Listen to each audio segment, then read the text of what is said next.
So we'll try to understand cash inflow na enna அப்படிங்கற மாதிரி பார்க்கலாம். Cash inflow.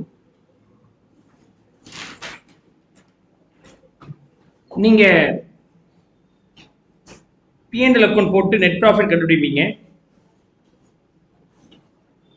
Trading and P&L account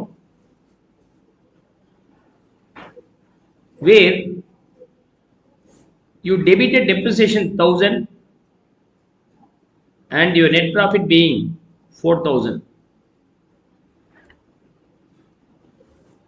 as well as there is an appreciation revaluation பண்ணீங்க, assets value appreciate பண்ணி இருக்கிறீங்க, அதனால P&L accountல 500 rupees credit பண்ணி இருக்கிறீங்க. And this net profit could be before tax, earnings before tax னு வெச்சுக்கலாம். earnings before tax. அப்ப earnings before tax இருக்கு இல்லையா, 4000 rupees. Assume the applicable tax rate being 30%. You have to pay the tax to the government 30% on this 1200. அது போக நமக்கு எவ்வளவு இருக்கு, 2800 இருக்கு. இது பேர் earnings after tax. இதுதான் நம்ம net profit சொல்றோம். This will be taken for ARR calculation. Accounting rate of return நம்ம போட்டோம் இல்லையா, average return or average yield divided by average capital employed போடுவோம், அதுக்கு இது யூஸ் பண்ணுவோம் yield. Clear? மிச்ச எல்லா இடத்துலயுமே நம்ம yield யூஸ் பண்ண மாட்டோம். only cash flows will be taken அப்படின்னு சொன்னோம். cash flows ன்னு சொன்னால் yield கண்டுபிடிச்சது 2800 ரூபாய், கையில பணம் எவ்வளவு இருக்கு, 2800 ரூபாய் இருக்குமா அப்படின்னு கேட்டா 2800 ரூபாய் இருக்கணும்னு அவசியம் இல்லை, முன்ன பின்ன இருக்கலாம். அது ஏன், டெப்ரிசியேஷன் 1000 rupees பண்ணதுனால ப்ராஃபிட் குறைஞ்சிருக்கு, ஆனா அந்த பணம் வெளியே போல உங்களுக்கு பாக்கெட்ல இருக்கு. that is in your hand, so you can add the depreciation back. உங்க பேலன்ஸ் ஷீட்ல அசெட் ஒரு 5000 இருந்துச்சு, இன்னைக்கு ரீவேல்யூ பண்ணால் worth 5500 சொல்றீங்க, ரீரைட் பண்ணும்போது 5500 rupeesனு அப்ரிஷியேட் பண்ணீங்க, பணம் ஒன்றும் உங்க கைக்கு வரல. so you don't get any money, but profit increase இருக்கு, should be removed minus appreciation. அதுக்கு பிறகு உங்களுக்கு என்ன வருதோ 3800 minus 500, 3300. this is called cash inflow. இந்த cash inflow தான் நீங்க calculations get. you have to take this one only. apart from that, இந்த தொழிலுக்கு சாராத மீன்ஸ் இந்த தொழிலுடைய அன்றாட தேவைக்கு இல்லாமல் எக்ஸ்பான்ஷனுக்கு பணம் வரும் போகும் இல்லையா, அது சார் அது தனி. that will be called as capex. capex அப்படின்னு சொன்னா capital expenditure. capital expenditure plus or மைனஸும் நமக்கு இருக்கும். ஓகே, அது எப்படி நீங்க ஒரு சொத்து வாங்குனீங்க, அது எப்படி நீங்க செலவுன்னு சொல்லுவீங்க, செலவுன்னு சொல்லியிருக்க மாட்டீங்க, ஆனா பணம் வெளியே போயிருக்கும். so you have to minus capital expenditure, capex, அதாவது எக்ஸ்பென்சஸ். ஒரு 3300 ரூபாய் பணம் வந்துச்சு, ஆனா அதுல ஒரு சொத்து வாங்குறதுக்கு ஒரு 500 ரூபாய் போச்சு. ஒரு சொத்தை வித்தீங்க, அதுல பணம் வந்திருக்கு, கேபெக்ஸ் ரெவென்யூ ஆர் ரெசிட். சொத்தை வித்திருக்கிறீங்க, அதுக்கு ஒரு 200 ரூபாய் 250 ரூபாய் வந்திருக்கு. So 500 minus 250 plus ultimate value being 3050 will be the cash inflow from the operations. கையில பணம் வந்துச்சு, ஆனா இன்வெஸ்ட்மெண்ட்டுக்கு போயிடுச்சு, சில இன்வெஸ்ட்மெண்ட் ரிலீஸ் பண்ணோம் வித்து, அந்த பணம் கைக்கு வந்து கையில எவ்வளவு பணம் இருக்கு அப்படிங்கறத நம்ம கேஷ் இன்ஃப்ளோ நம்ம சொல்றோம். கேபெக்ஸ் அப்படிங்கிறது capital expenditure. now some more points I'm going to discuss here. let's see. sales minus total cash cost. Cash காஸ்ட்னா டெப்ரிசியேஷன் லெஸ் பண்ணி இருக்க மாட்டீங்க, அண்ட் இன்ட்ரெஸ்ட் இதெல்லாம் லெஸ் பண்ணி இருக்க மாட்டீங்க. கேஷ் காஸ்ட், இன்ட்ரெஸ்ட் இதெல்லாம் லெஸ் பண்ணி இருக்க மாட்டீங்க. இன்ட்ரெஸ்ட் அண்ட் டெப்ரிசியேஷன், சரி, interest and total cost before. Okay, before interest இன்னும் டிடெக்ட் பண்ணல, டேக்ஸ் இன்னும் டிடெக்ட் பண்ணல, டெப்ரிசியேஷன் இன்னும் டிடெக்ட் பண்ணல.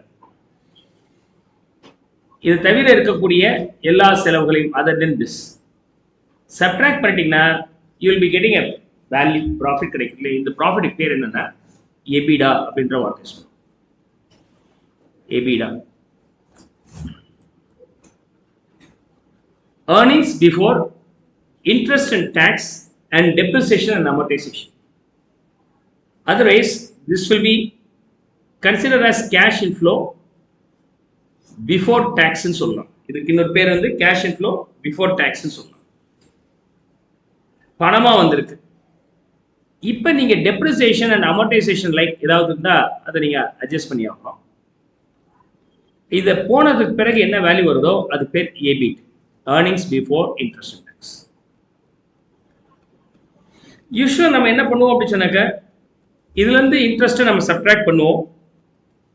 இந்த மாதிரி இல்லஸ்ட்ரேஷனில் இல்லைன்னு அஷ்யூம் பண்ணிட்டோம்னா this will be called as EBIT, earnings before tax. Interest இல்லை, கடன் வாங்கலை அப்படின்னு அஷ்யூம் பண்ணிட்டோம்னா EBIT is otherwise named as EBT. அப்போ இந்த EBTலேருந்து நீங்கள் டேக்ஸை சப்ட்ராக்ட் பண்ணோம். அப்படி டேக்ஸ் சப்ட்ராக்ட் பண்ணிட்டீங்கன்னா what you get is nothing but earnings after tax. இதுக்கு பேர் தான் earnings after tax. நார்மலாக நம்ம நெட் ப்ராஃபிட் சொல்கிறதோடைய டேர்ம்ஸ் டிஃபரன்சஸை புரிஞ்சுக்க பாருங்க. What ever the thing you call earlier net profit is now totally different. Okay, it's not only net profit. Okay, earn cash inflow before tax and EBIT and then EAT. For our study, we never bother about the EAT. We need to know only the cash flow. அப்போ EAT எவ்வளோ இருந்துச்சுன்னா கையில் பணம் இருக்கா? இருங்க sir, அவ்வளோ பணம் இருக்காது சார். ஏன் சார்? பிஸ்னஸில் ஒரு 10 லட்சம் லாபம் வந்துச்சு, இந்த வருஷம் ஒரு புது அசட் ஒரு 7 லட்சத்து வாங்கி போட்டோம் இல்லையா? அப்போ கையில் 3 லட்சம் தானே கேஷ் இருக்கும். 10 லட்சம் ரூபாய் இன்வெஸ்ட்மெண்ட் மெச்சூரிட்டி ஆயிடுச்சு, அதனால இப்போ வித்ரா பண்ணால் ஒரு 2 லட்சம் ரூபா வந்திருக்கோம், 12 லட்சம் ரூபாய் கையில் இருக்கும். கேபெக்ஸ், அது வந்து கேபெக்ஸ். நாட் ஒன்லி தட், இந்த அமௌண்ட்டை கட்டியும் ஜாஸ்தி இருக்க வாய்ப்புகள் இருக்கு. ஏன்னா இந்த earnings after tax வந்து ஆஃப்டர் டெபிட்டிங் டெப்ரிசியேஷன் எக்ஸ்பென்சஸ். டெப்ரிசியேஷனை டெபிட் பண்ணாதனால பாக்கெட்ல இருந்து பணம் போகல, அப்ப நம்ம கையில தானே இருக்கும். So you have to add the depreciation back. So you have to add depreciation. அப்ப அந்த depreciation நீங்க ஆட் பண்ணிட்டீங்கன்னா you will be getting cash inflow after tax. இது பேரு cash inflow after tax. அப்ப என்னுடைய கால்குலேஷனுக்கு எது வேணும்னு சொன்னால் இந்த நம்பர் வேணும். கொஷின்ல வந்து இதை கொடுத்துட்டானா கேஷ் இன்ஃப்ளோ பிஃபோர் டேக்ஸ்ன்னு சொல்லிட்டானா நம்மளுடைய வேலை என்னன்னா டெப்ரிசியேஷன் சப்ட்ராக்ட் பண்ணிட்டு இபிடி கண்டுபிடிச்சு இன்ட்ரெஸ்ட் இல்லைன்னு அஷ்யூம் பண்ணிக்கோங்க. அதனால இபிடி கண்டுபிடிச்சிட்டு டேக்ஸ் சப்ட்ராக்ட் பண்ணிட்டு ஈட் கண்டுபிடிங்க, அதோட டெப்ரிசியேஷன் ஆட் பேக். எக்ஸாம்ல ஈட்டுன்னு கொடுத்துட்டானா அதோட டெப்ரிசியேஷன் நான் கேஷ் ஐட்டம். யூஸ்வலா டெப்ரிசியேஷன் மட்டும் தான் இருக்கும், மற்ற விஷயங்கள் ரொம்ப ஜாஸ்தி இருக்காது. இன்டர் லெவல்ல இருக்கு. எப்படி டெப்ரிசியேஷன் சொல்லணும் அது மாதிரி அப்ரிசியேஷன் உண்டு. அமௌண்ட் ட்ரான்ஸ்ஃபர் டு ரிசர்வ் இருக்கு, ப்ரொவிஷன்ஸ் கிரியேட்டட் இருக்கு, இதெல்லாம் இருக்கு இல்லையா? ப்ரொவிஷன்னால பணம் போயிருக்காது இல்லையா? இது மாதிரி எக்கச்சக்கமா இருக்கு. பட் ப்ரிடாமினன்ட்டா நீங்க பார்க்கக்கூடியது என்னது? Depreciation. It's a nice example. So I need only the cash flow. அப்போ கொஸ்டின்ல கேஷ் ஃப்ளோ கொடுத்துட்டானா பேசிக் மாடல். வேண்டிய சில சமயம் ஈட்டை கொடுத்துட்டு prepare payback period net present வேல்யூன்னு சொன்னால் எனக்கு கேஷ் இன்ஃப்ளோ வேணும். அப்போ ஈட்ல இருந்து நான் என்ன பண்ணி ஆகணும்? டெப்ரிசியேஷன் ஆட் பேக் பண்ணால் கேஷ் ஃப்ளோ கிடைக்கும். ஆனால் சில சமயம் கொஸ்டின் எப்படி கேட்டிருப்பாங்கன்னா கேஷ் இன்ஃப்ளோ பிஃபோர் டேக்ஸ்ன்னு சொல்லுவோம். டேக்ஸுக்கு முன்னாடி இருக்கக்கூடிய கேஷ் இன்ஃப்ளோ. அப்போ டேக்ஸுக்கு முன்னாடி கேஷ் இன்ஃப்ளோ இருக்குன்னா இன்னும் டெப்ரிசியேஷன் லெஸ் பண்ணலன்னு அர்த்தம். அப்போ cash inflow before tax depreciation less பண்ணிட்டீங்கன்னா வரது இபிடி. இபிடிலேருந்து டேக்ஸ் லெஸ் பண்ணா ஈட்டு, அதோட நீங்கள் என்ன ஆட் பண்ணோம்? திரும்பவும் டெப்ரிசியேஷன் ஆட் பேக் பண்ணீங்கன்னா வில் பி கெட்டிங் கேஷ். இந்த கேபெக்ஸ் ஏன் சார் ஜாஸ்தி சொல்லலாம் அப்படின்னு சொன்னாக்க it will be most probably applicable at final level, not at the level. So no need to worry about that. அதை பற்றி நீங்கள் கவலைப்பட வேண்டாம். ஓகே, இன்னும் சிம்பிளாக சொல்லணும்னா நீங்கள் கேஷ் ஃப்ளோ ஸ்டேட்மெண்ட்ல கேஷ் ஃப்ரம் ஆப்ரேஷன் பார்க்குறீங்க இல்லையா? அதுதான் இது கேஷ் ஃப்ரம் ஆப்ரேஷன்ஸ் தான். டெட்டாஸ் கிரெடிட்டாஸ்லாம் இல்லைன்னு அஷ்யூம் பண்ணிக்கிட்டோம்னா பேசிக்காக என்ன இருக்கு கேஷ் ஃப்ரம் ஆப்ரேஷன்ஸில் கேஷ் ஃப்ளோ ஸ்டேட்மெண்ட்ல அண்டர் இன்டைரக்ட் மெத்தட்ல net profit and loss as per the books plus all the non-cash expenses minus all the non-cash income சொல்லி plus or minus பண்ணி cash from operations கண்டுபிடிப்பீங்க before adjustments for the changes in working capital. current assets current liabilities சொல்லி changes. இங்க current assets current liabilities இல்லை, ஏன்னா எல்லாமே prediction தானே. விற்கிறேன், பணம் வந்துச்சு, அப்போ debtors increase ஆச்சு creditors increase ஆச்சுங்கிறது அஷ்யூம் பண்ண போகிறது இல்லை. இது because it's an estimation about the future. அதனால அதெல்லாம் இல்லைன்னு வச்சுட்டோம்னா இதான் பேசிக். அப்போ now I will give the format here. ரொம்ப சிம்பிளான ஃபார்மேட் என்ன பிரச்சனைக்க sales minus cash expenses you'll be getting EBITDA. EBITDA இன்னொரு பேரு cash inflow before tax. அதுக்கப்புறம் depreciation and amortization subtract பண்ணுங்க. Depreciation for the tangible assets, amortization for intangible assets. இதை subtract பண்ணிட்டீங்கன்னா you'll be getting EBIT. You'll be getting EBIT. இது வந்து இப்போ நீங்க என்ன பண்ணி ஆகணும் இன்ட்ரெஸ்ட் இருந்தால் பட் நம்ம இன்ட்ரெஸ்ட் இல்லைன்னு அஷ்யூம் பண்ணிக்கிறோம் அப்போ இதுவே இபிடின்னு வச்சுக்கலாம் இன்ட்ரெஸ்ட்லாம் வருமா சார் அப்படின்னு சொன்னாங்க வரும் will study that in the different chapter அதில் போய் பார்க்கலாம் இந்த டேர்ம்ஸ் இன்னும் டீட்டெயிலாக ரேஷியோ அனாலிசிஸில் வந்து இந்த ஃபார்மேட் டீச் பண்ணுவேன் அங்கே புரிஞ்சுக்கலாம் இப்போ எபிட் ஆஃப்டர் இன்ட்ரெஸ்ட் இபிடி அதனால் இன்ட்ரெஸ்ட் இல்லாத கம்பெனிக்கு எபிட்டும் இபிஐட்டும் சேமாக இருக்கும் இது வந்து have to subtract the tax subtract பண்ணிட்டீங்கன்னா you will be getting earnings after tax EBT, EAT. சில சமயம் புக்கில் வந்து பிபிடின்னு போடுவாங்க profit before tax and profit after tax either it may be earnings after tax or profit after tax both same ஈக்குவலில் use பண்ணியிருப்பாங்க this will be applicable for accounting rate of return ஆனால் பல இடத்துக்கு எனக்கு என்ன வேணும் கேஷ் ஃப்ளோஸ் தான் வேணும் அதனால் இந்த டெப்ரிசியேஷன் அமோர்டைசேஷனை ஆட் பேக் பண்ணிடுங்க இதனால் பணம் வெளியே போகல whatever the value get is no this is call cash capex வரும்னு சொன்னேன் அந்த ஃபார்மேட் நான் இங்கே கொடுத்துருக்கிறேன் டீட்டெயிலா let's see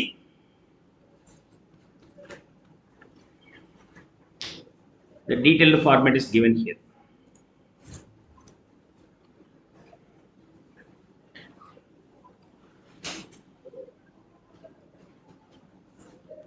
calculation of cash flow format cash flow is equal to PAT கொடுத்திருந்தால் EAT or PAT அதோட depreciation add back பண்ணுங்க capital expenditure இருந்தால் மைனஸ் பண்ணுங்க கேபிட்டல் எக்ஸ்பெண்டிச்சர் இருந்தால் புது அசெட்ஸ் வாங்கினா இது இன்டர் லெவலில் ஜாஸ்தி கேட்க போகிறதுல ஃபைனல் லெவலில் இதோட அப்ளிகேஷன்ஸ்லாம் இருக்குது அதையும் தெரிஞ்சுக்கலாம் ஃபைனல் லெவலில் பேட் கொடுக்காமல் உங்களுக்கு கேஷ் ஃப்ளோ பிஃபோர் டேக்ஸ் கொடுத்துட்டா டெப்ரிசியேஷன் சப்ட்ராக்ட் பண்ணுங்க இபிடி கிடைக்கும் டேக்ஸ் சப்ட்ராக்ட் பண்ணுங்க இஏடி கிடைக்கும் அதுக்கப்புறம் டெப்ரிசியேஷன் ஆட் பேக் பண்ணுங்க கேஷ் ஃப்ளோ கிடைக்கும் sales minus total cost excluding நான் கேஷ் ஐட்டம் அப்படி பண்ணீங்கன்னா you will be getting EBITDA otherwise cash inflow before tax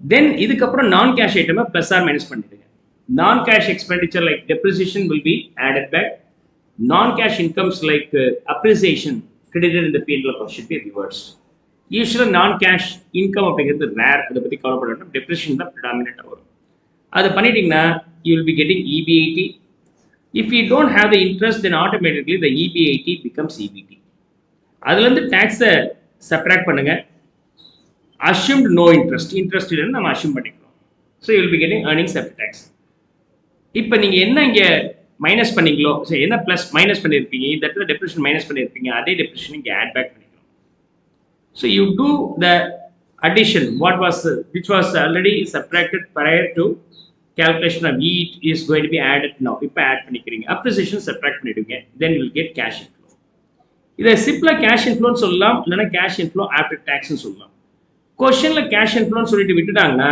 that is default cash inflow after tax தான் ஆனா ஸ்பெசிஃபிக்காவே cash inflow before tax சொன்னால் அதை எதை மீன் பண்றாங்கன்னா EBITDAவை மீன் பண்றாங்க இதை சொல்றாங்கன்னு பாருங்க அதை பேஸ் பண்ணி நீங்க cash inflow கண்டுபிடிக்கணும் நான் கேஷ் ஐட்டம் அப்படிங்கிறது மேபி டெப்ரிசியேஷனா இருக்கலாம் அப்ரிசியேஷனா இருக்கலாம் EBITDAனா என்னன்னு சொல்லிட்டேன் earnings before interest, tax, depreciation, amortization. Otherwise named as CAFPT, cash inflow before tax. Is that clear? Now,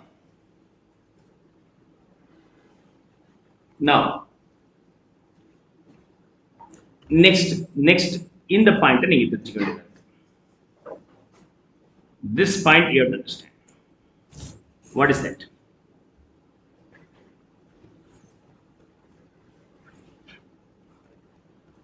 ஆக்சுவலா கேபிட்டல் பட்ஜெட்டிங்ல நீங்க இன்வெஸ்ட் பண்ணுவீங்க இல்லையா கேபிட்டல் பட்ஜெட்டிங்ல இன்வெஸ்ட் பண்ணுவீங்க அந்த இன்வெஸ்ட்மெண்ட் எப்படிப்பட்ட இன்வெஸ்ட்மெண்டா பண்ணுவீங்க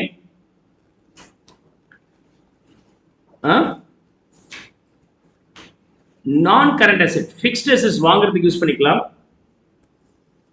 அல்லது ஒர்க்கிங் கேபிட்டலுக்கு யூஸ் பண்ணிக்கலாம். ஓகே, இப்போ நான் கரண்ட் அசெட்ஸ் ஆக இருந்தா ப்ராஜெக்ட் டியூரேஷன் எவ்வளவு இருக்கு? 0, 1, 2 என் பீரியட் வரைக்கும். இனிஷியலா ஒரு 100 லட்சம் ரூபாய் யூஸ் பண்ணிருக்கீங்க, இன்வெஸ்ட் பண்ணிருக்கீங்க நான் current assets. Year on year if you are using the non current assets may be depreciated. And the nth period you will be getting a meager amount called scrap value, probably 10 lakhs. 10 lakhs. அப்ப சொல்லுங்க, 100 லட்சம் ரூபாய் போட்டீங்க, ஒரு என் period probably ஒரு 10 years use பண்ணோம். 10 years use பண்ண பிறகு அது 10 லட்சம் ரூபாய் தான் போகுது அப்படின்னு சொன்னாக்க எவ்வளவு நீங்க லூஸ் பண்ணி இருக்கிறீங்க? How much you lost over the 10 years? 90 lakhs. But most of the cases we are comparing based on the time value of money. அப்படின்னா 100 ரூபாய் இன்னைக்கு போச்சு, 10 வருஷத்துக்கு பிறகு 10 ரூபா வருது, 10 வருஷத்துக்கு பிறகு 10 லட்சம் ரூபாங்கிறது இன்றைய மதிப்பு ஒரு 4 லட்சம் 3 லட்சம் தான் இருக்கும். வட்டி என்னாச்சுப்பா? அப்போ வாட் இஸ் ஆக்சுவல் லாஸ் அப்படி சொன்னா, it is not 90, 100 minus the present value of the 10 rupees is the loss. இதை டைம் வேல்யூ பண்ணி அட்ஜஸ்ட் பண்ணும். In case of working capital, business start பண்ண உடனே assume you have invested 20 lakhs. Business close பண்ணுறது 10th இயர்னா எவ்வளோ உங்களுக்கு வரும்? எவ்வளோ வரும்? ஸ்டார்ட் பண்ணும்போது 100 லட்சம் ரூபா போட்டீங்க நான் கரண்ட் அசெட்ஸ், 10th பீரியட்ல you will be getting 10 lakhs scrap value. அது மட்டும் இல்லாமல் working capital like current assets வேணும், ஸ்டாக்கு, டெட்டாஸ், குட்ஸ் வித்தா பணம் தர மாட்டாங்க, டெட்டாஸ் பேலன்ஸ் இருக்கும், அன்றாட தேவைக்கு கையில் கேஷ் வச்சிருக்கிறீங்க, இது ஒரு 20 லட்சம் ரூபா இருக்கு. 10 வருஷம் முடிவில் எவ்வளோ இருக்கும்? 10 வருஷம் முடிவில் எவ்வளோ இருக்கும்?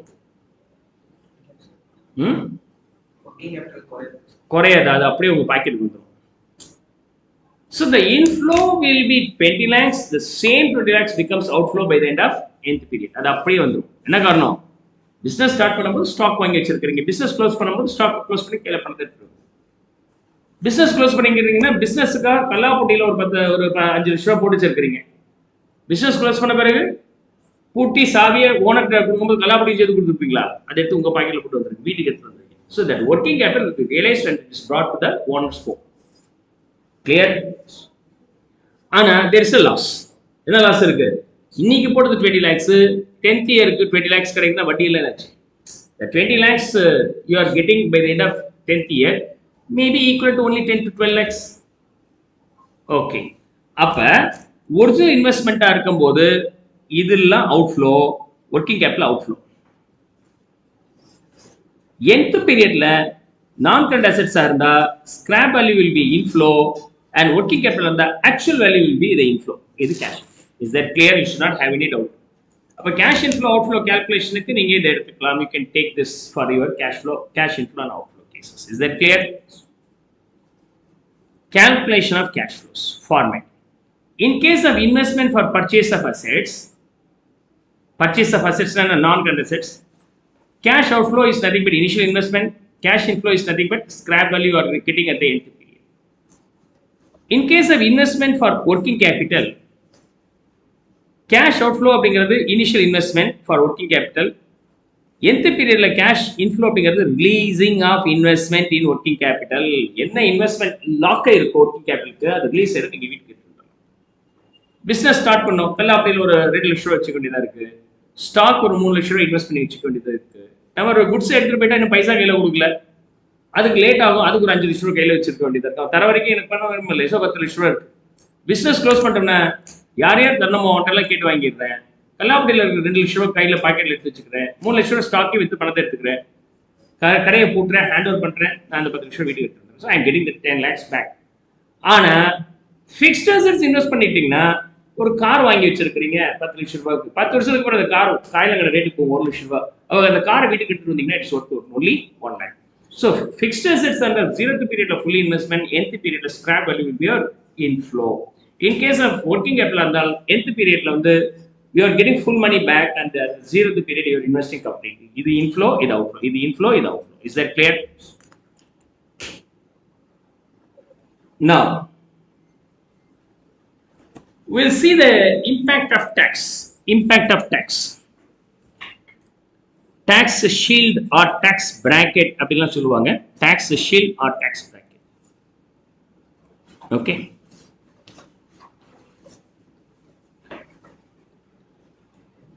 அதாவது உங்களுக்கு EBITDA, அதாவது cash inflow before tax 1000 rupees வச்சுக்கோங்க. Depreciation and amortization are simply depreciation. Depreciation being 200 னு வச்சுக்கோங்க. You will be getting 800, which is nothing but EBIT. Assume in the absence of interest, EBIT is nothing but EBIT. Minus, இதுக்கப்புறம் you have to add minus what? Tax subtract பண்ணி ஆகணும். Tax எவ்வளோ இருக்கு அப்படி சொன்னாக்க 30% வச்சு. So on this 800 rupees, you have to subtract 30%, 240. 560 will be the EAT. 560 will be the EAT. This is the EAT, earnings after tax. You have to add the depreciation back. The depreciation in this case being 200. Then this value being 760. 760 is nothing but, okay, cash inflow. Cash inflow. Is that clear?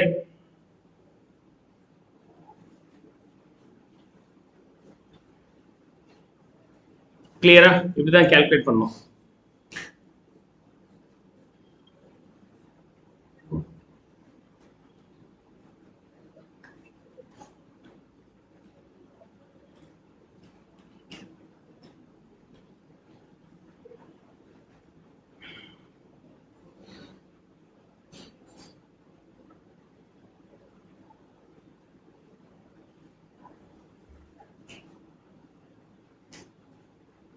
Now,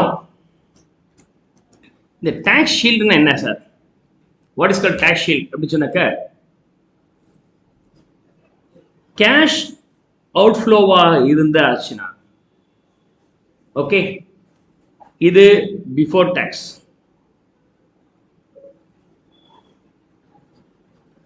After tax அது எப்படி இருக்கும்னு சொன்னால், cash outflow after tax 1 minus T into 1 minus T. Tax போக 1000 ரூபாய் பணம் வந்துச்சுன்னா government 300 ரூபாய் tax கட்டணும். அப்போ உங்க கையில எவ்வளவு இருக்கும்? 700 ரூபாய் இருக்கும். அப்ப கேஷ் இன்ஃப்ளோவா இருந்தா உங்களுடைய ஆஃப்டர் டாக்ஸ் எவ்வளவு இருக்கும்? Cash inflow after tax is nothing but cash inflow into 1 minus T. Clear? One of the famous dialogue with this one by a scholar, Robert Kiyosaki. Okay, Robert Kiyosaki அப்படிங்கிறவர் இதை பேசினார். Okay, ரொம்ப இன்ட்ரெஸ்டிங்காக இருக்கும். இன்னைக்கு வந்து கிட்டத்தட்ட அவருடைய புக்கு 2 கோடி பேர் மேலே, 2 கோடி பிரிண்டிங் மேலே ஆயிருக்கு. பிரிண்டிங் 2 கோடி. அப்போ படித்தவங்க எத்தனை பேர் இருப்பாங்கன்னு பாருங்க. ஒரு புக்கை வாங்கி 4 பேர் ஷேர் பண்ணுறாங்க. இன்னைக்கெல்லாம் ஆன்லைனில் பிடிஎஃப், ஃப்ரீ பிடிஎஃபாகவே சர்க்குலேட் ஆகிடுது. பைரேட்டட் வெர்ஷன்ஸும் இருக்குது. ஸோ அதில் வந்து ரொம்ப இன்ட்ரெஸ்டிங்காக கொடுத்துருப்பார். Rich dad poor dad, if time permits you can buy. அதை வந்து இப்போ தமிழ்லேயே ட்ரான்ஸ்லேட் பண்ணிட்டாங்க, பல லாங்குவேஜில் ட்ரான்ஸ்லேட் பண்ணிட்டாங்க. So one of the very famous book. அந்த புக்கு வந்து ஒரு 1 or 2 இயர்ஸில் நான் அதை வாங்குறேன். Very costly by the time. It was around 650 rupees by the time in 1999. அப்போ சிஎம்ஏ ஜாயின் பண்ணும்போது என்னுடைய டீச்சர் நாராயணன் சார் வந்து ஒரு பேப்பர் கோச்சிங்க்கு 600 ரூபாய் கேட்டார். ஒரு பேப்பர் கோச்சிங்க்கு 600 ரூபாய், ஆனால் இது ஒரு புக்கு 650 ரூபாய். அப்போ நீங்கள் திங்க் பண்ணி பாருங்க. இப்போ around we are charging 6000 rupees. 600 becomes 6000 rupees, 10 times higher. Okay, என்ன சார் நீங்கள் இப்போ கொள்ளை அடிக்கிறீங்க? படிப்புன்னு அப்படி தானே. டைம் வரையும் அப்படி போட்டு பாருங்க. 25 வருஷத்துக்கு முன்னாடி 99 இட் வாஸ் 98, 99, 25 இயர்ஸ்க்கு முன்னாடி அப்போ 600 rupees. ஓகே, இப்போ அது 6000 rupees. ஒழுங்காக இப்போ படிச்சிட்டிங்கன்னா அப்புறமேட்டு நீங்கள் நல்லா சம்பாதிப்பீங்க. ஏன் வயிற்று குடிக்கிற மாதிரி சம்பாதிப்பீங்க. எனவே நல்லா இருங்க, போங்க. Right. So this how it happens. ₹650 நான் ரொம்ப யோசிச்சு இந்த புக்கை வாங்குறேன். ஒரு ஒரு ஒரு செமஸ்டருக்கு ஒரு பேப்பர் நடத்துற அந்த ஃபீஸை ஒரு புக்கு கொடுக்கணும். ஓகே, அப்போ நான் பிரிண்ட் போட்ட ஜெராக்ஸ் போட கூட சீப்பர். அப்போ எனக்கு அட்வைஸ் பண்ணவர், எப்ப ஒரு ஒரிஜினல் ஆதர் எவ்வளோ ஒர்க் பண்ணியிருப்பாரு, அவரை முதல் ஹானர் பண்ணது ஒரிஜினல் புக் வாங்க அப்படின்றது. ரெண்டாவது, அதுக்கான ஒரிஜினல் பிரைஸ் அவர் என்ன சொன்னாரோ அதை நீ கொடுக்கும்போது டபுள் காஷியஸ் நீ படிப்பேன். ஜெராக்ஸ் போட்டாங்க அந்த 250 புக்கை வந்து ஜெராக்ஸ் போட்டாங்க மிஞ்சி போனால் ஒரு ₹50 ₹100 வாங்கிடுவேன். ஓகே, ₹50 மேலே போகாது ஜெராக்ஸ் போட்ட அந்த பீரியட்ல. இப்போ வந்து பார்த்தா ₹100 மேலே போகாது அந்த ஜெராக்ஸ் போட்டேன். ஆனா ₹100 தானே குப்பையில போடுவேன். அதே ₹100 புக்கை ₹1000 கொடுத்து வாங்கிப்பாரு, இது பத்திரம் வச்சிருப்பேன். ஒரு ஸ்பீக்கர் தான் சொல்லிட்டு இருந்தார், எப்போ போனாலும் பேனா தொலைச்சு விட்டுருவார். என்னங்க பொழுதனைக்கு பேனா தொலைச்சிட்டு இருக்கு, என்னங்க சார் பண்றது, மண்டையில் நிக்க மாட்டேங்குது, மறந்துருக்கு அப்படின்னா டக்குன்னு ஒரு ₹20,000 கொடுங்க. எதுக்கு ₹20,000 கொடுங்க அப்படின்னு சொல்லிட்டு ₹20,000 வாங்கி கொண்டு போயிட்டு ₹20,000 ஒரு பேனா, ஒரே பேனா ₹20,000. பார்த்துருக்கீங்களா? பேனாவுடைய காஸ்ட் எல்லாம் ₹1,00,000 இருக்கு. ஒரு பேனா ₹20,000 வாங்கி கொடுத்தாரு. அன்னையிலேருந்து லைஃப் ஃபுல்லாக அவன் மறக்கவே இல்லை. அந்த கீழே டேபிள் மேலே வைக்கும்போது ₹20,000, பாக்கெட்ல போகும்போது ₹20,000, மூடி கட்டும் போது காணாமச்சு ₹20,000. ஸோ அப்போ அலர்ட்னஸ் வருதா இல்லையா? அப்போ சீரியஸ்னஸ் வருமா இல்லையா? அப்போ என்னோட டீச்சர் சொன்னது, don't go for the pirated, go for original by spending. அப்போ ஸ்பெண்ட் பண்ணும்போது உங்களுக்கு ஒரு பெயின் தெரியும். Okay, you get the pain. இவ்வளோ பணம் செலவு பண்ணுறோம், அப்போ யூஸ் பண்ணுறோம். அப்படி யூஸ் பண்ணலனாலும் வருத்தமாக இருக்கும். அந்த வருத்தம் வந்து உங்களை இம்ப்ரூவ் பண்ணி விடும். ஃப்ரீயாக தானே கிடைக்குது, அடுத்த உருப்பட முடியாது. ஸோ அதை சொல்லி வர என்னை உசுப்பேத்தி விட்டாரா, நேராக போனேன். அதுக்கு முன்னாடி ஜெராக்ஸ்லாம் போட்டுருக்கிறேன். ஓகே, அந்த சொன்ன பிறகு நான் வந்து முடிஞ்ச வரைக்கும் ஒரிஜினல் வாங்கணும். அந்த புக்கை ஒரிஜினல் வாங்கின பிறகு அதை அப்படியே ரசித்து படிக்கிறேன். ஒவ்வொரு பக்கம் பிரட்டும் போது அப்படியே கேர்ஃபுல்லாக படிக்கிறேன். ₹6,500 ஒரு புக்கு வாங்கினா எப்படி இருக்கும்? எவ்வளோ பெரிய சைஸு? மிஞ்சி பண்ண 200 பக்கம் தான் பார்ப்போம். நம்ம புக்கில் பாதி கூட கிடையாது. நம்ம கொடுக்குற ஒரு புக்கில் பாதி கூட கிடையாது.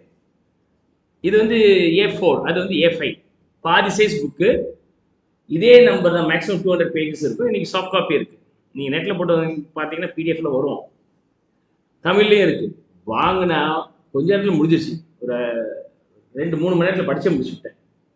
ஆனால் என்னன்னா, அந்த கண்டென்ட் என் மைண்டில் இருந்து இன்னைக்கு வரைக்கும் போகலை. அந்த இன்வால்வ்மெண்ட் வந்தது காரணம் அந்த ஸ்பெண்டிங். அதில் tax is for whom? You think the tax is for the rich people. No, tax is for the poor people. Tax போடணுங்கிறத டிசைட் பண்ணது யாரு? கவர்மெண்ட். கவர்மெண்ட்ல யார் அட்மினிஸ்ட்ரேட் பண்றாங்க? Rich people. அப்போ அவங்களுக்கு நஷ்டம் வர மாதிரி போடுவாங்க. இன்ட்ரெஸ்டிங், அந்த புக்ல அப்படிதான் டிஸ்கஸ் பண்ணியிருப்பாரு. Tax is drafted by the rich people. Always the tax drafting system is favoring to the rich people, not for the poor people. அப்படின்னு சொல்லிட்டு அந்த கணக்கு போட்டுருக்காங்க. அதுதான் இங்க இருக்கக்கூடிய logic. So I got discuss. அதுதான் டேக்ஸ் பிராக்கெட். அதாவது நீங்க salaried employee இருந்தா மாசம் ஒரு ₹1,00,000 சம்பாதிக்கிறீங்க. 1 lakh per month. Okay, this is your salary. அப்ப நீங்க என்ன பண்ணணும்? ஃபுட் முதல் டாக்ஸ் பே பண்ணிடும். டாக்ஸ் வந்து எவ்வளவு பர்சன்டேஜ் வருது? 30%. சார் இப்போ நியூ டேக்ஸ் ரெஜிம்ல வரலையே சார். பரவாயில்ல, இருக்குன்னு வச்சுக்கலாம். ₹30,000 டேக்ஸ் போயிடுது. இப்போ உங்க கையில் எவ்வளோ இருக்கு? 70,000 will be your take home pay after tax. இப்போ இதுல ஃபுட்டுக்கு எவ்வளவு செலவு பண்ண வேண்டியதா இருக்கு? ஒரு மாசத்துக்கு ₹20,000. ட்ரெஸ்ஸுக்கு எவ்வளவு செலவு பண்ண வேண்டியது இருக்கு? அது ஒரு ₹20,000. அண்ட் அகாமடேஷன், வீட்டுக்கு எவ்வளவு செலவு பண்ண வேண்டியதா இருக்கு? அது ஒரு ₹20,000. சார் அவ்வளோலாம் செலவு பண்ண குடும்பமா யோசிச்சு பாருங்கப்பா. ஒரு left over amount is available for savings எவ்வளவு இருக்கு? ₹10,000 இருக்கு. ஓகே, இதுவே பிசினஸ் பீப்புள் அப்படிங்கிறவங்க யாரு? Rich people. ஓகே, பெரிய பெரிய பிசினஸ் பண்றவங்க ரிச் பீப்புள். அவங்களுக்கு வந்து சேலரின்னு சொல்ல மாட்டீங்க, என்னன்னு சொல்லுவீங்க? ப்ராஃபிட் சொல்லுவீங்க. பர் மந்த் உங்களுக்கு வர மாதிரி அவருக்கும் ₹1,000 ₹1,00,000 ப்ராஃபிட் வருதுன்னு வச்சுக்கோங்க. இப்போ என்ன செய்வாரு? ஃபுட்டை டிடெக்ட் பண்ணிக்குவார். ஆனால் அது வந்து என்னது? tax படிச்சிருக்கீங்களா? Meals provided during the working hours, salary topic. Expenses can be debited, 20000 ரூபாய் டெபிட் பண்ணிக்கலாம். And dress சொல்ல மாட்டான், யூனிஃபார்ம் சொல்லுவோம். யூனிஃபார்ம்னா பிசினஸ் எக்ஸ்பென்சஸ், தன்னோட இன்கம்ல இருந்து டிடெக்ட் பண்ணிப்பார். அகாமடேஷன், அது ரெண்ட் ஃப்ரீ அகாமடேஷன் சொல்லுவார். RFA, எம்ப்ளாயி வெல்ஃபேருக்காக நான் இதெல்லாம் கொடுத்தேன் சார் அப்படிமா, ஓகே டிடெக்ட் பண்ணிக்கோ. டிடெக்ட் பண்ண பிறகு பேலன்ஸ் எவ்வளோ இருக்குது? 40000 ரூபாய். சார் எனக்கு ஒன்றும் லாபமே இல்லை சார் அப்படின்னு ஒரு அழுக. ஓகே, டேக்ஸ் 30% கட்டிடுறேன். மிச்சம் எவ்வளோ இருக்கு? 28000 ரூபாய் அவருக்கு சேவிங்ஸுக்கு பணம் இருக்கு. ரெண்டு பேரையும் கம்பேர் பண்ணுங்க. 18000 ரூபாய் எக்ஸ்ட்ரா மணி இருக்கு யாருக்கு? Business man. So poor people earn, pay the share to the government, whatever the leftover amount is for their own life living. Rich people earn, spend for their life, whatever leftover is for the government. Okay, மாசம் மாசம் businessman 18000 ரூபாய் invest பண்ணியிருந்தா ஒரு 5 இயர்ஸ்ல அவனுடைய growth எப்படி நிற்கும்? இதோட லைஃப் பாருங்க, அவனோட லைஃப் பாருங்க, டோட்டலா டிஃப்ரெண்டா இருக்கும். Is that okay? His life is totally different, but his life is not so. That's a logic. Business people-க்கும் நான் business people. இதை எப்படி யோசிக்கிறோம்னா, for every cash outflow, actually the outflow being only cash outflow after one ministry. அதாவது இந்த ரெண்டுக்குள்ள difference 12000 எப்படி இருந்துச்சுன்னு சொன்னா, food ஹோட்டலுக்கு போறீங்க, 1000 ரூபாய் பில்லு சொல்றான். நீங்க என்ன பண்ணுவீங்க? 1000 ரூபாய் சார் அப்படிமா, இன்னைக்கு 30% ஆஃபர். என்ன பண்ணுவீங்க? ஓ 30% ஆஃபர், சந்தோஷமா இருக்குமா இல்லையா? ஆனால் உங்களுக்கு ஆஃபரே கிடையாது. ஆனால் பிஸ்னஸ் மேனுக்கு ஆஃபர் உண்டு. எப்படி சார்? இந்த 20000 ரூபாய் P&L டெபிட் பண்ணாக்க அந்த 20000 ரூபாய் ப்ராஃபிட் குறையும். அந்த ப்ராஃபிட் குறைஞ்சால் அதுக்கு 30% டேக்ஸ் கட்ட மாட்டார். அப்போ உண்மையுமே ஃபுட்டுக்கு எவ்வளோ தருவார் அவர்? இன்ட்டு 1 - T, அதாவது 30% போக. அப்போ எவ்வளோ வரும்? 70% மட்டும்தான் அவர் பே பண்ணுவார். எவ்வளோ? 14000. நீங்க 20000 ரூபாய்க்கு வாங்குறத பிசினஸ் மேன் 14000 ரூபாய்க்கு வாங்குறாரு. ட்ரெஸ் நீங்க 20000 ரூபாய்க்கு வாங்குறத அவர் 14000 ரூபாய்க்கு வாங்குறாரு. டைரக்டாவே அவருக்கு 6000 ரூபாய் டிஸ்கவுண்ட். ரெண்ட் ஃப்ரீ அகாமடேஷன் உங்களுக்கு 20000 ரூபாய் நீங்க வீட்டு வாடகை கொடுத்தா அவருக்கு 14000 ரூபாய் கிடைச்ச மாதிரி. அதே மாதிரி ப்ராஃபிட் இருக்குல்ல, அதுவும் ஆஃப்டர் டாக்ஸ் தான் அவருக்கு உண்மையிலுமே டாக்ஸ் கட்டும். இந்த 1 லட்சத்துக்கு 30% டாக்ஸ் போக எப்போ எவ்வளோ வருது? 70%. இந்த 70ல இருந்து இதெல்லாம் சப்ட்ராக்ட் பண்ண எவ்வளவு வருது? மூணுத்தையும்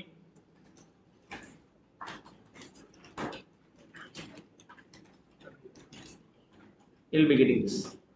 So இப்போ இதுல இருந்து என்ன தெரியுதுன்னா, for every outflow for the business person, it is not actual outflow, only to the extent of 1 - T of that outflow is outflow. Other tax bracket. For every tax payment, every cash outflow, that's a savings. For every cash inflow, there is a payment. பணம் வர வர கவர்மெண்ட்டுக்கு tax போகும், பணம் கொடுக்க கொடுக்க கவர்மெண்ட்க்கு இருந்து tax வாங்குறோம் அப்படின்னு வச்சுக்கலாம். கிளியர்? அதே சமயத்தில் நான் கேஷ் எக்ஸ்பென்சஸாக இருந்தால்,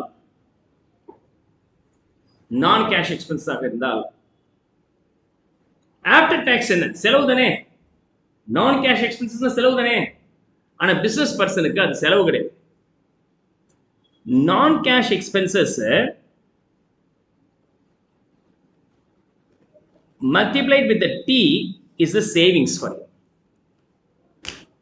எதெல்லாம் செலவு, கையூட்டு காசு வெளியே போகாத செலவு இருக்கோ அதை P&L டெபிட் பண்ணால் ப்ராஃபிட் குறையும். ப்ராஃபிட் குறைஞ்சால் அதுக்கு டாக்ஸ் கவர்மெண்ட் கட்ட மாட்டார், அவர் பாக்கெட் வந்து வந்துடும். பணம் வெளியே போகல, கட்ட வேண்டிய டாக்ஸ் அவர் பாக்கெட் வந்து, அப்போ பெனிஃபிட். அப்போ whenever there is a non-cash expenses available for the business owner, he is pretty happy because he is not going to pay the tax, and also he is able to save the tax on that. Adala for every non-cash expenses into to the extent of T is the benefit for him. அப்ப non-cash income வந்தா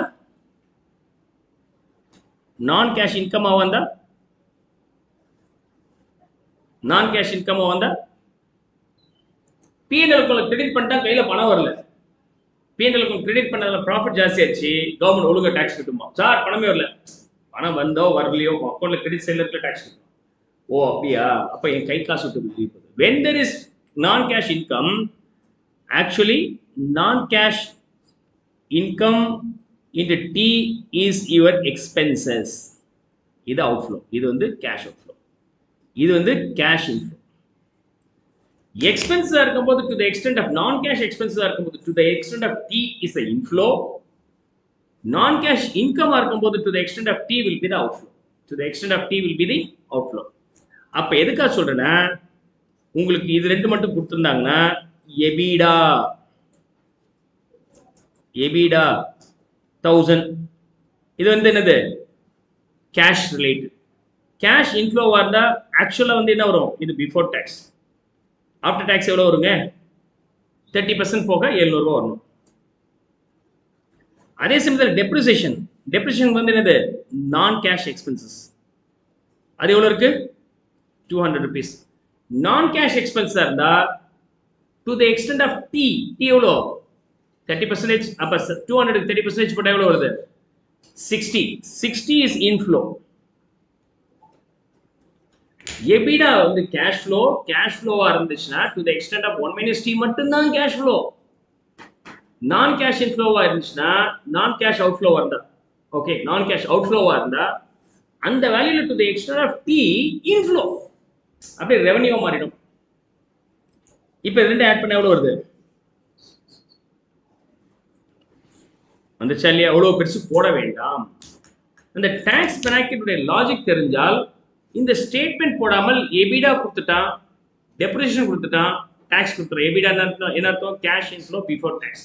cash inflow before டாக்ஸும் எபிடாவும் கொடுத்துட்டான்னா ஆட்டோமேட்டிக்கா கண்ணை மூடிட்டு depreciation value இருந்துச்சுன்னா into T போட்டு அதை ஆட் பேக் பண்ணிட்டீங்கன்னா உங்களுக்கு கேஷ் இன்ஃப்ளோ இன் டோட்டல் கிடைச்சிடும். எவ்வளவு பெரிய ஸ்டேட்மெண்ட் நீங்க போட வேண்டிய அவசியம் இல்லை. EBITDA minus depreciation, EBIT minus tax plus then அதுல இருந்து வருது ஈட்டு, அதுக்கு டெப்ரிசியேஷன் ஆட் பண்ணா கேஷ் இன்ஃப்ளோ.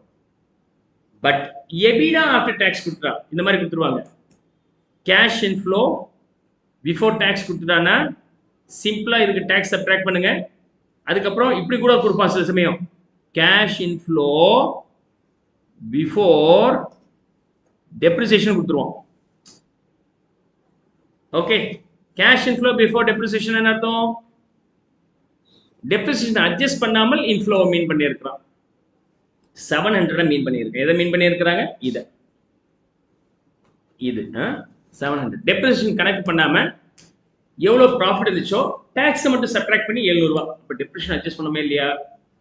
அப்ப டெப்ரிசியேஷன் அட்ஜஸ்ட் பண்ணும்போது என்ன பண்ணி ஆகணும்? Depreciation into T is your inflow. So இந்த EBITDA before tax after tax வந்து எபிடான்னு சொன்னால் கேஷ் இன்ஃப்ளோன்னு சொன்னேன் before depreciation. Cash inflow before depreciation but after டாக்ஸ்னு சொல்லிட்டாங்கன்னா you have to be double cautious. Cash inflow before depreciation but after டாக்ஸ்னு சொல்லிட்டாங்கன்னா என்ன பண்ணும்? இந்த நம்பரை கொடுத்துருக்கிறான்னு அர்த்தம். எந்த நம்பரை? 700 கொடுத்துருக்கிறான். அல்லது எபிடா, அதுக்கு பதிலாக எபிடாவில் டாக்ஸ் மட்டும் தவிர டாக்ஸ் லெஸ் பண்ணிட்டாங்க ஆஃப்டர் டாக்ஸ் அப்படின்னு சொன்னா என்ன பண்ணுறது? ஆஃப்டர் டாக்ஸ் எபிடாவா இருந்தால் டெப்ரிசியேஷன் நீங்க அதோட டாக்ஸ் எக்ஸ்டெண்ட் கெயின் சொல்லிட்டு நீங்க add back. Let's see the tax shield concept. Tax shield concept before tax and after tax. Cash income இருந்தால் cash income into 1 minus T will be the net cash inflow. Cash expenses இருந்தால் cash outflow is equal to, அதாவது after tax cash outflow is equal to cash expenses into 1 minus T. non cash income ஆக இருந்தால் non cash income into T இருக்கு இல்லையா, அது என்னவா மாறி போச்சு? அவுட்ஃப்ளோவா மாறிடுது. இன்ஃப்ளோவா இருந்துச்சுன்னா அவுட்ஃப்ளோவா மாறிடும், இன்கம்மா இருந்துச்சுன்னா அவுட்ஃப்ளோ, எக்ஸ்பென்சஸ் இருந்துச்சுன்னா இன்ஃப்ளோவா மாறிடும். to the extent of T. non cash expenses இருந்துச்சுன்னா to the extent of T will be your cash inflow. அதுக்கான கால்குலேஷன்ஸ் தான் போட்டு காமிச்சேன். இந்த டாக்ஸ் ரொம்ப இன்ட்ரெஸ்டிங் அந்த புக்ல கொடுத்துருப்பாரு, rich dad and poor dad book. So one of the interesting book. 3 extra book அவர் ரிலீஸ் பண்ணாரு. எனக்கு அவர் மேல சில இப்போ ரீசன்ட் புக்ஸ்லாம் டிஃபரன்ஸ் ஆஃப் ஒப்பீனியன் இருக்கு. அப்போ I was learning about the math and இந்த ஃபினான்ஸ் பற்றி படிக்கிறேன், ரொம்ப இன்ட்ரெஸ்டிங்காக லேர்ன் பண்ணுறேன். That was a great eye opener for me in that days. Okay, அதுதான் எனக்கு அதுக்கப்புறம் ஸ்பெண்டிங் ஹேபிட்டே மாற்றி விட்டுச்சு. மற்ற ஊரில் என்ன ஸ்பெண்ட் பண்ணுறானோ அதுதான் செய்ய மாட்டேன். ஓகே, ஒரு கல்யாணத்துக்கு போகிறாங்க அப்படின்னு சொன்னாக்க கையில் மோதிரம் அப்புறமேட்டு இந்த டெக்கரேட்டிவாக போய் நிற்கிறத ஒரு ஃபார்மாலிட்டிஸ். சோஷியல் ஸ்டேட்டஸ் போயிருக்கிறீங்களா மேரேஜுக்கு? இந்த தொல்லைக்காகவே நான் மேரேஜ் போகிறது இல்லை சார். மேரேஜில் போய் தலையை காமிக்கிறது என்னமோ 1 மணி நேரம் 3 மணி நேரம் டெக்கரேட் பண்ணுவாங்க. So including my daughter also. Okay, so அதான் nothing can be done, nothing can be done. Okay, அது அப்படிதான். Because we want to be showy there. What the world expects I usually don't do. இது வந்து different தாட்ஸை create பண்ணுறது rich dad போட்டேன். It creates me different thought. Okay, I go usually immediately after the marriage also. I was given the bracelet, the ring, marriage ring. இதெல்லாம் முக்கியம், பத்திரம் வச்சுக்கோ, பேங்க்ல வச்சிருக்கேன். Then it went to inside the bank and all. Okay, நமக்கு என்னது அது மஞ்சள் கலர்ல ஒன்று போட்டு தெரிஞ்சுக்கிட்டு இருக்காங்க, கழுத்துல ஒரு செயின், அதை வந்து ஷர்ட்டுக்கு மேலே எடுத்து ஏன் நான் ஒருத்தர் இருக்கிற உயிரோட என்னை மதிக்க அதுக்கு மேலே இருக்கிற ஆபரணங்களுக்கெல்லாம் ஏங்க மரியாதை. அந்த தாட்டை கிரியேட் பண்ணது இந்த book. What are called real asset. இந்த what are the call real asset அப்படிங்கிறது என்னோட வந்து கற்றுக் கொடுத்த ஒரு பாடம். அதுதான் நான் என்னுடைய ஸ்டாக் மார்க்கெட் அனாலிசிஸுக்கும் அதில் இன்ட்ரெஸ்ட் வந்ததுக்கும் அதில் இன்வெஸ்ட் பண்ணி சம்பாதிச்சதுக்கும் இன்னைக்கு நான் ப்ராப்பர்ட்டி வாங்கினதுக்கும் அதான். என்னுடைய ப்ராப்பர்ட்டி வாங்கினது கூட உலகம் எதிர்பார்க்குற மாதிரியான ப்ராப்பர்ட்டி. இப்போ சொன்னாலும் ரொம்ப பேருக்கு ஏன் இது தேவையா அப்படின்னாங்க. ஐ ஆல்மோஸ்ட் இன்வெஸ்டட் மோர் தென் 2 crores. ஒரு ஓட்டு வீடு ரெடி, ஒரு ஓட்டு வீடு வாங்கி வச்சிருக்க, அங்கே போயிடு இது போய் இட்ஸ் மை ட்ரீம். டிஃப்ரெண்ட் ரெக்குயர்மெண்ட்டுக்காக பண்ணுறேன். உலகம் எதிர்பார்க்குறது வீட்டுக்காக இல்லை, சொந்தமாக வீடு கூட வாங்க. உலகம் எதிர்பார்க்குறது ஒரு வீடு வாங்கு, நகை நட்டை வச்சுக்கோ, சேர்த்து வை. மணிங்கிறது டிஃப்ரெண்ட். அதுதான் தெரிஞ்சுக்கிறது financial management. Always learn the financial management, not to make them what's that mark, to earn the real income where you can lead your life comfortably later on without any hindrances of money. பணத்தடையே இல்லாமல் வாழணும் அப்படின்னா அதை focus த மணி. நம்ம study மட்டும்தான் உலகத்துக்கு என்ன தேவையோ அதை நேரடியாக பார்க்கணும். மிச்ச எல்லா ஸ்டடியுமே எதையோ ஒன்று செஞ்சு அவங்களுக்கு என்ன உண்மையிலே தேவையோ அது இன்டைரக்டாக வருது. Including doctor. மாஞ்சி டாக்டர் படிச்சு எதுக்காக வேலை செய்கிறாங்க காலையிலேருந்து நைட் வரைக்கும்? ஃபீஸுக்கு தானே. S R no? என்ஜினியர்ஸ் எதுக்காக டே அண்ட் நைட் ஒர்க் பண்றாங்க? ஃபீஸுக்காக தானே. அட்வொகேட்ஸ் எதுக்காக லா வாங்க படிச்சு அந்த செக்ஷன் இந்த செக்ஷன் போராடி எதுக்காக பேசணும்? ஃபீஸுக்கு தானே. நாம மட்டும்தான் அந்த பணத்தை எப்படி உருவாக்குறதுங்கிறத படிக்கிறோம். We are directly focusing what is the requirement for us. Yes or no? என்ன எனக்கு தேவையோ அதை நம்ம டேரக்டா ஃபோக்கஸ் பண்றோம். அதே டாக்டர் ஏன் இவ்வளோ சீரியஸா ப்ரொஃபஷனல் எக்ஸலன்சியோட கிரேட் நேம் ஏன் தொழில் செய்யறாரு? ஜாஸ்தி ஃபீஸ் கிடைக்கும், ஜாஸ்தி ஃபீஸ் கிடைக்கும். அரைகுறை டாக்டர் வந்து அரைகுறை ஃபீஸ் கிடைக்கும். நல்ல டாக்டரா இருந்துச்சுன்னா பேர் போன டாக்டர், ஜாஸ்தி ஃபீஸ் கிடைக்கும். மொத்தத்தில் அவருக்கு வந்து என்ன வேணும்? பணம் வேணும். சப்போஸ் டாக்டர் ஒரு மாசத்துக்கு நல்ல குவாலிட்டியான டாக்டர் மாசம் ஒரு 10 லட்சம் ரூபாய் சம்பாதிக்கிறான்னு வச்சுங்க. ஓகே, அவங்க அப்பா சொத்து சேர்த்து வச்சிருக்காரு. அந்த சொத்துல இருந்து ஒரு மாசத்துக்கு எப்படி இருந்தாலும் ஒரு 10 கோடி இருக்கும். இப்ப டாக்டர் வேலையை பார்ப்பாரா, ஊரு சுத்துவாரா? அவர் டாக்டர் வேலையை பார்த்துட்டு சொல்லுவார், இந்த பேஷண்ட்டுகள்லாம் நான் பார்க்க வேண்டியதா இருக்கு, எங்கெங்கேயோ அடிபட்டு வந்துடுறானுங்க, அதெல்லாம் கழுவி கட்டு போட வேண்டியதா இருக்கு. யோசிச்சு பாருங்க, கையில ஒரு புண்ணு அப்படியே சிறங்கு மாதிரி இருக்கு. நாமளே அங்க கை வைக்கிறதுக்கு யோசிப்போம். டாக்டர் அதெல்லாம் கிளீன் பண்ணி முகம் பூசாம அதுக்கு போய் கழுவி போயிட்டு இதை போய் கை வச்சுன்னா அது அவன் தனியாக உள்ளார போய் பண்ணிட்டு நம்ம முன்னாடி செய்ய fees உடச்சுடுவோம். Isn't it? Whatever it may be, they are working for the money and we focus the money directly. Such a wonderful study is the financial management. Detail படிங்க. அதுல இந்த ஸ்டடி எல்லாம் இப்போ நான் சொல்ற இந்த tax sheet one of the interesting concepts. And rich becomes richer because he designs the rules and regulations of money making for his benefit, not for the poor people. நாம எல்லாம் என்ன அர்த்தம்? எக்ஸம்ஷன் லெவல் 7 லட்சம் 12 லட்சம் ரூபாய் ஆயிடுச்சு. அப்பா சந்தோஷம், கவர்மெண்ட் நான் மாதிரி கொடுத்துட்டோம். இதெல்லாம் யார் சந்தோஷப்படுறா? Salaried employee. முகேஷ் அம்பானி இதை பற்றி வருத்தப்பட்டாரா, கவலைப்பட்டாரா? முன்னாடியும் கவலைப்படல, இப்பயும் கவலைப்படல. அசிம் பிரேம்ஜி அதை பற்றி ஏதாவது கவலைப்பட்டாரா? டாட்டா இருக்கும்போது ஏதாவது அவருக்கெல்லாம் அது பெண்ணி, அது கார் பெட்ரோலுக்கு மாதிரி. காற்று அடிக்கிறதுக்கு எவ்வளோ பைசாப்பா, 10,000 கொடுத்துரு அப்படிங்கிற மாதிரி. காருக்கு பெட்ரோல் அடிக்கிற கார் பைசா தான் நம்ம வந்து பெனிஃபிட்டாக என்ஜாய் பண்ணிட்டு இருக்கிறோம் ஒழிய we are not enjoying the real car business, right? So all these things are again based on the tax shield. So you need to understand this part. அதாவது cash inflow calculate பண்ணக்கூடிய இந்த பார்ட்டும் இந்த statement. Okay, where is that? This statement. இந்த statement understand பண்ணிக்கங்க. Okay, capex அப்படிங்கிறது ரொம்ப rare. அதுக்கப்புறம் என்ன பண்ணோம், கேஷ் இன்ஃப்ளோ இன்வெஸ்ட்மெண்ட்ல எப்படி வருது, ஒர்க்கிங் கேபிட்டல் எப்படி வருதுங்கிறத நம்ம பார்த்தோம். டாக்ஸ் ஷீல்டை பற்றி நம்ம பார்த்தோம். ஸோ இனிமேல் நம்ம இல்லஸ்ட்ரேஷன்ஸ் பற்றி பார்ப்போம். So we are going to start with the illustration covering all the aspects what we have discussed now.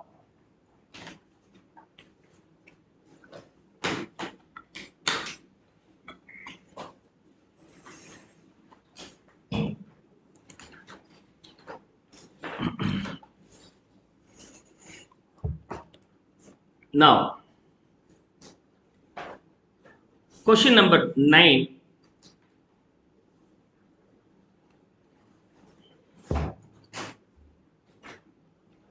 Do a correction here.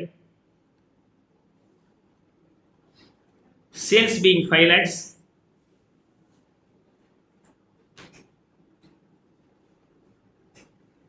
Cash expenses being 3 lakhs. Tax rate 30%. Cost of overall capital being 10%. Cost of overall capital being 10,000. Find out cash flow from the following details and calculate NPV. இப்போ இந்த சம்ல வந்து first நம்மளுடைய வேலை என்ன, cash flows calculate பண்ணுது. Okay,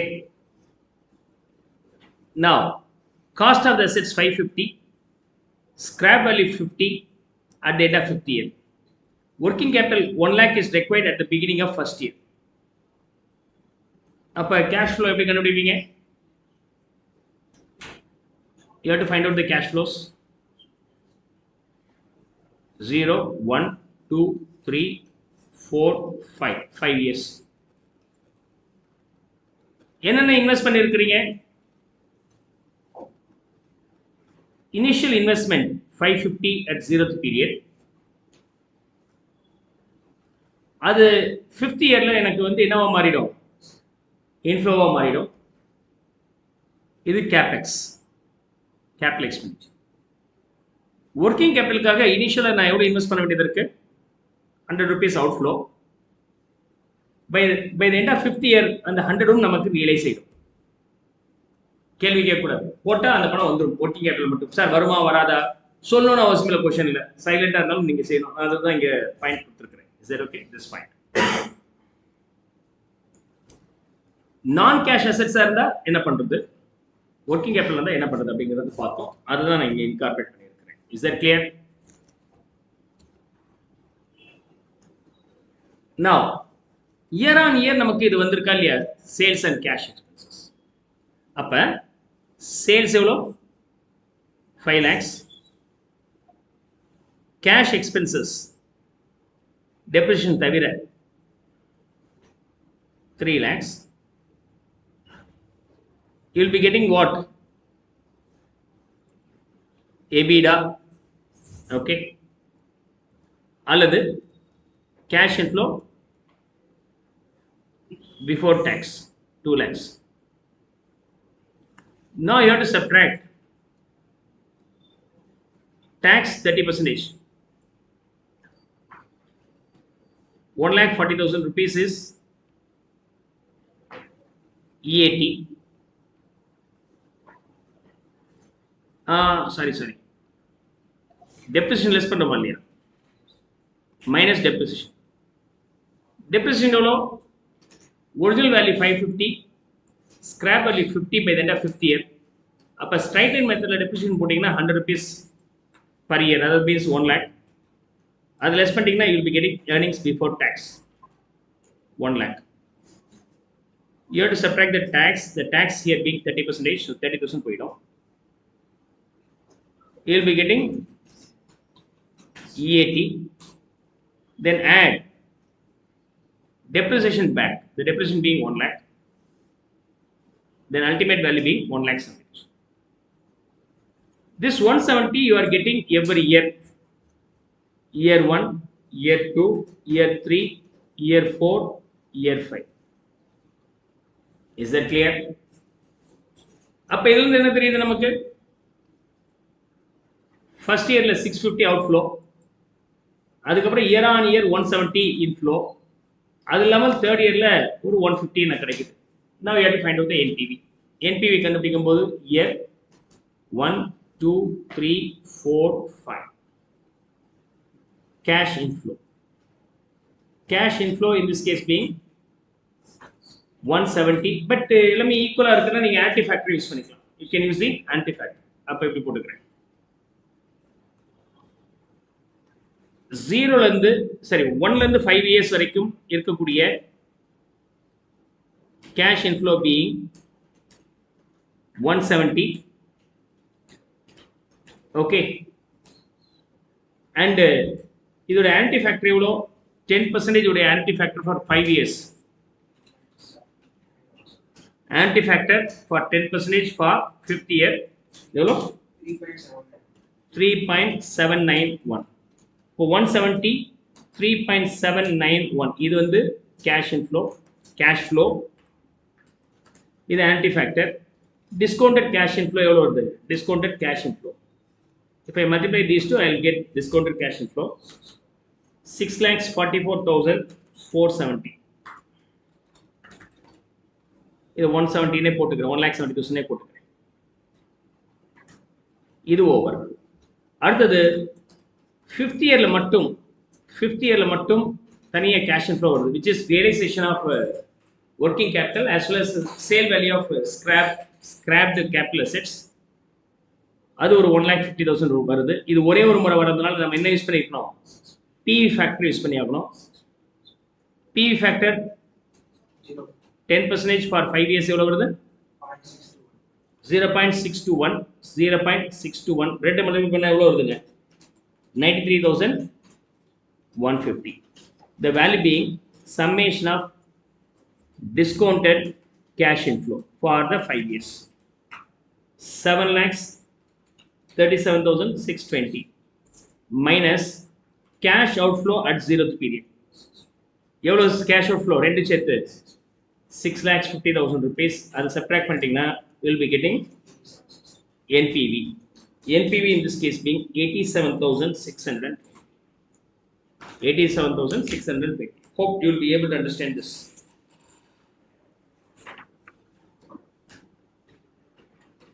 So the tax or impact பேசுறதுக்கு எனக்கு half an hour மேல இருக்கு, 45 minutes இருக்கு. அதுக்கு மட்டும் நான் அதுக்கு லாஸ்ட் கிளாஸ் ஸ்டாப் பண்ணது காரணம் I need to give more detail.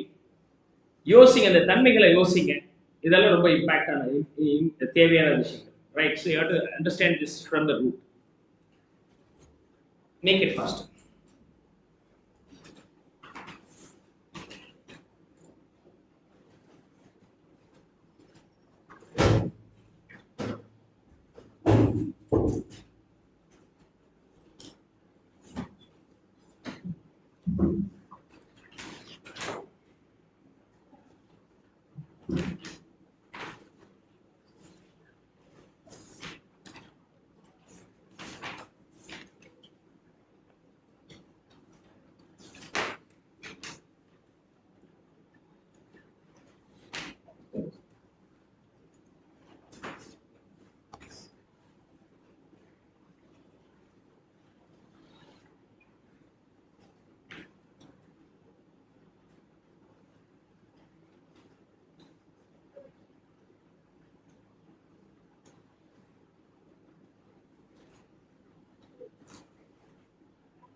Clear?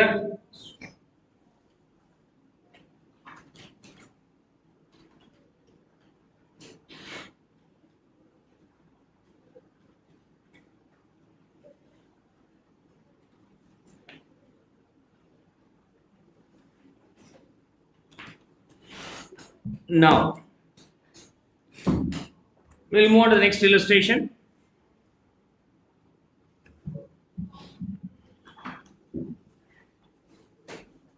One of the comprehensive illustrations, very old illustration but still famous illustration. CA final la vandadu 2002 la, carrying 14 marks, almost 25 years ago. Cash flow calculate பண்ணி கம்ப்ளீட்டா work out பண்ற மாதிரியான illustration. இந்த அளவுக்கு complicated comprehensive illustration possible. ஃபைனல்ல இந்த capital பட்ஜெட்டிங்க்கு கிட்டத்தட்ட ஒரு 20% weightage கொடுக்குறாங்க. அப்படின்னா இதோட இம்பார்ட்டன்ஸ் பாருங்க. இன்டர் லெவல்லையும் ஃபைனல் லெவல்லையும் இம்பார்ட்டன்ட் ஆகும். இன்டர் லெவலில் கொஞ்சம் பேசிக்காக இருக்கும், ஃபைனல் லெவலில் இதுக்கு அடுத்த அட்வான்ஸ் அம்சமாக இருக்கு. Right, let's try. X Limited, an existing profit-making company, is planning to introduce a new product with a projected life of 8 years. Initial equipment cost will be 120 lakhs. Additional equipment costing rupees 10 lakhs will be needed at the beginning of third year. Upper non-current assets year 0th period la cash outflow எவ்வளவு இருக்கு அப்படி சொன்னாக்க 120 lakhs. Additional இன்னொரு equipment 10 லட்சத்துக்கு வாங்க வேண்டியதா இருக்கு at the beginning of third year or at the end of second year. நம்ம சொல்றதுமே end of the year தான் சொல்றோம்.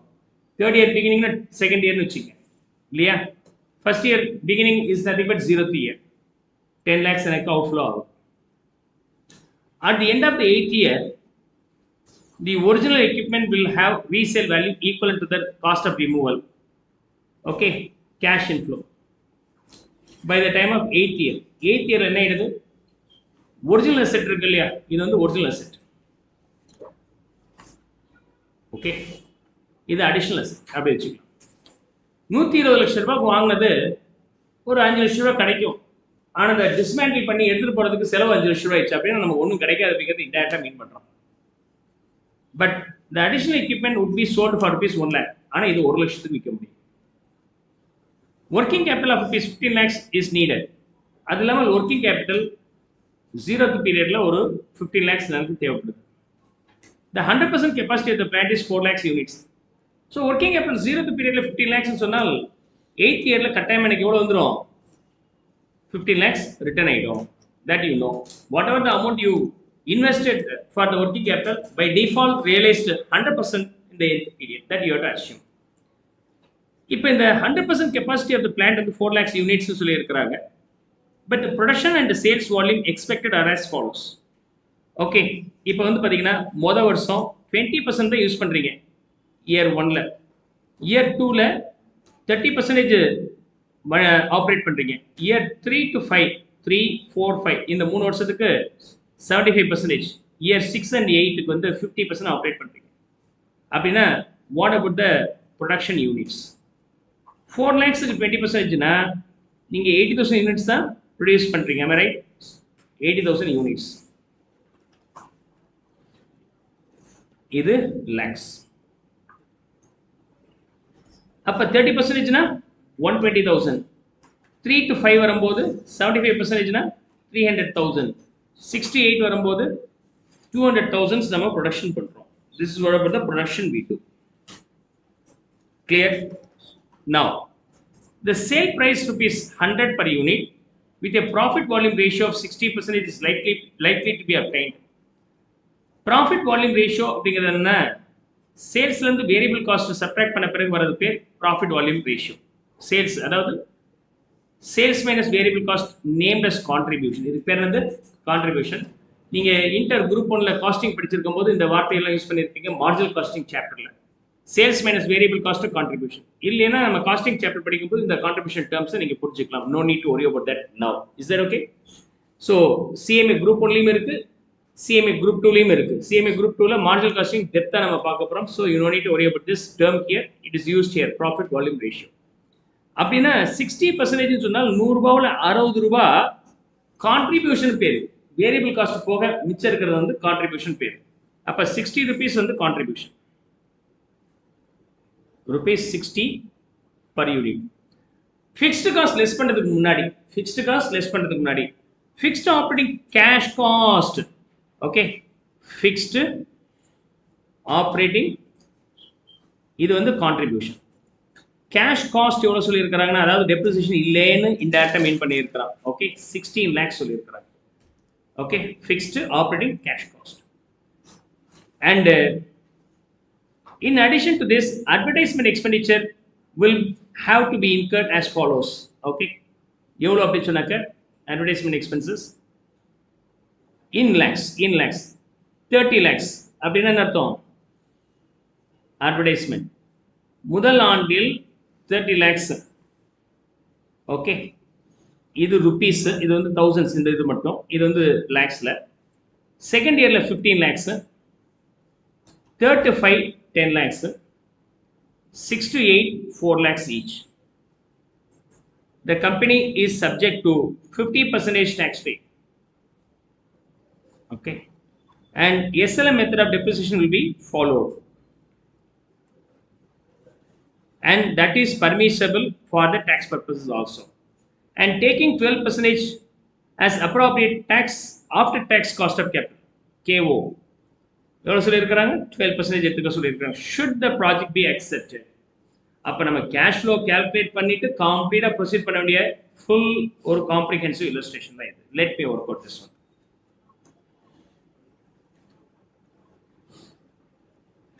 S, so this will be outflow, this will be the inflow related to the investment. ரெகுலராக operate பண்ணுறதுனால வரது என்ன அப்படின்னு சொல்லும் போது இதை கேல்குலேட் பண்ணி ஆகணும். முதல் ஆண்டில் இயர் 1ல what is the production unit? 80,000. Second இயர்ல 120,000. 3 to 5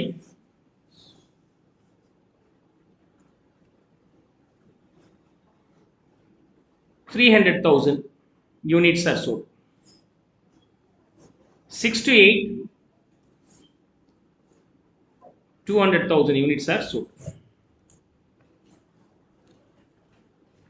Now what about the contribution? ஒரு யூனிட் வித்தால் எனக்கு எவ்வளவு கான்ட்ரிபியூஷன் கிடைக்குது? 60 ரூபாய் கிடைக்குது. ப்ராஃபிட்டுக்கும் கான்ட்ரிபியூஷனுக்கு என்ன வித்தியாசம்? கான்ட்ரிபியூஷன் வேரியபிள் காஸ்ட் மட்டும் சப்ட்ராக்ட் பண்ணி இருப்பாங்க, அது பேர் கான்ட்ரிபியூஷன். ஓகே, அப்ப 60% சொன்னால் 60 rupees சொன்னால் மல்டிப்ளை பண்ண எவ்வளவு வேல்யூ வருது? 48 lakhs. Yeah, 48 lakhs. The next 72 lakhs. Next 180 lakhs. Next 120 lakhs. From the contribution you have to subtract operating cost, fixed cost. ஆனா டேர்ம் என்ன யூஸ் பண்ணியிருக்கிறான் பாருங்க, கேஷ் காஸ்ட். கேஷ் காஸ்ட் சொன்னால் டெப்ரிசியேஷன் இன்னும் இதில் சேர்க்கல, அதை நீங்க கண்டுபிடிச்சு சப்ட்ராக்ட் பண்ணணும் அப்படிங்கிறது இன்டைரக்டா மீன் பண்றோம். Fixed cost being 16 lakhs in all the scenario, எல்லா வருஷமும் கான்ஸ்டன்டா தான் இருக்கு. As name says, it is being fixed, remains constant for all the years irrespective of the production capacity utilized. What you get here is called cash inflow before tax, EBITDA. இதுக்கு பேரு EBITDA or cash inflow before tax. The cash inflow before tax or EBITDA in this case being first year, and of course we have the advertisement also, advertisement cost அதை நான் subtract பண்ணியிருக்கிறேன். 30 lakhs first year க்கு, second year க்கு 15 lakhs, 3 to 5 10 lakhs and 6 to 8 4 lakhs. You have to subtract these two to get cash inflow before tax or EBITDA. 48 minus 46 2 lakhs and here 41 lakhs. Check the answer, work out along with me and check the answer. Let me know if there is any calculation error. 154 lakhs, 100 lakhs, 100 lakhs. From there, you have to subtract the depreciation. Depreciation 120 minus scrap value divided by life 8 years. அப்போ இங்கே 15 lakhs. அதே மாதிரி additional assets வந்து 10 minus 1 9 divided by what 6. ஏன்னா 2 வருஷம் முடிஞ்ச பிறகு invest பண்றோம். 3 4 5 6 7 8க்கு மட்டும் தான் depreciation, அதாவது 6 இயர்ஸ்க்கு, அதாவது இது ஒரு 1.5 lakhs. Depreciation for the first year 15 lakhs, second year 15 lakhs, from third to 8th year வரைக்கும் 15 plus 1.5 16.5 lakhs will be the depreciation. அங்க புது அசெட் ஒன்று வாங்கியிருக்கிறோம், அதுக்கும் டெப்ரிசியேஷன் சேர்த்து கிளைம் பண்ணியிருக்கேன். After this I will be getting EBT. EB80 ஐயா நான் consider பண்ணல, அதனால EBT யூஸ் பண்ணிக்கிறேன், earnings before tax or EBIT. EBIT will not be applicable here. We are assume that interest is absent here. Here the value being 2 lakhs minus 15 lakhs, 13 lakhs negative, 13 lakhs negative, 41 minus 15, 26 lakhs positive, and here 137 lakhs 50,000 and 83 lakhs 50,000 EBT. Now the applicable tax depreciation use பண்ணிட்டோம். இப்போ என்ன பண்ணி ஆகணும், minus tax. Tax being 50%. அப்போ 50%னா என்ன மாதிரி assume பண்ணிக்கலாம், 3 விதமா அஷ்யூம் பண்ணலாம். இங்க டாக்ஸ் நெகட்டிவா இருக்கும்போது ஃபர்ஸ்ட் இயர்ல EBT நெகட்டிவா இருக்கு, அப்ப ப்ராஃபிட் இல்லைன்னு நீங்க டாக்ஸ் கட்ட வேண்டாம் அப்படிங்கிறது one of the assumption. What are the other assumptions? இதை முதல் முடிக்கிறேன். இன்கம் வந்திருந்தா மட்டும்தான் டாக்ஸ் கட்டுவோம் அப்படிங்கிறது ஒன் ஆஃப் தி அசம்ஷன். அப்படி இல்லைன்னா வேற என்ன 2 அசம்ஷன் டிஃபரெண்ட் இருக்கு அப்படிங்கிறது we will see later. இப்போ 26 lakhsனா 50% 13 lakhs will be subtracted here. Here 50% 68 lakhs 75,000. Here 41 lakhs 75,000. You will be getting EAT. No income, no tax. No income or loss, no tax. If there is income, 50% tax is paid. The first year, the EAT being negative 13 lakhs. Here 13 lakhs positive. Here 68 lakhs 75,000 positive. And here 41 lakhs 75,000 positive. Clear?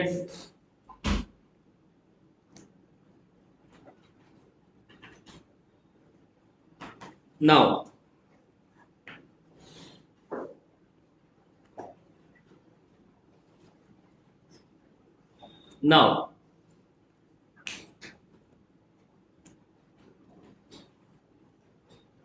you have to add the depreciation back because எனக்கு என்ன வேணும், cash inflow வேணும்.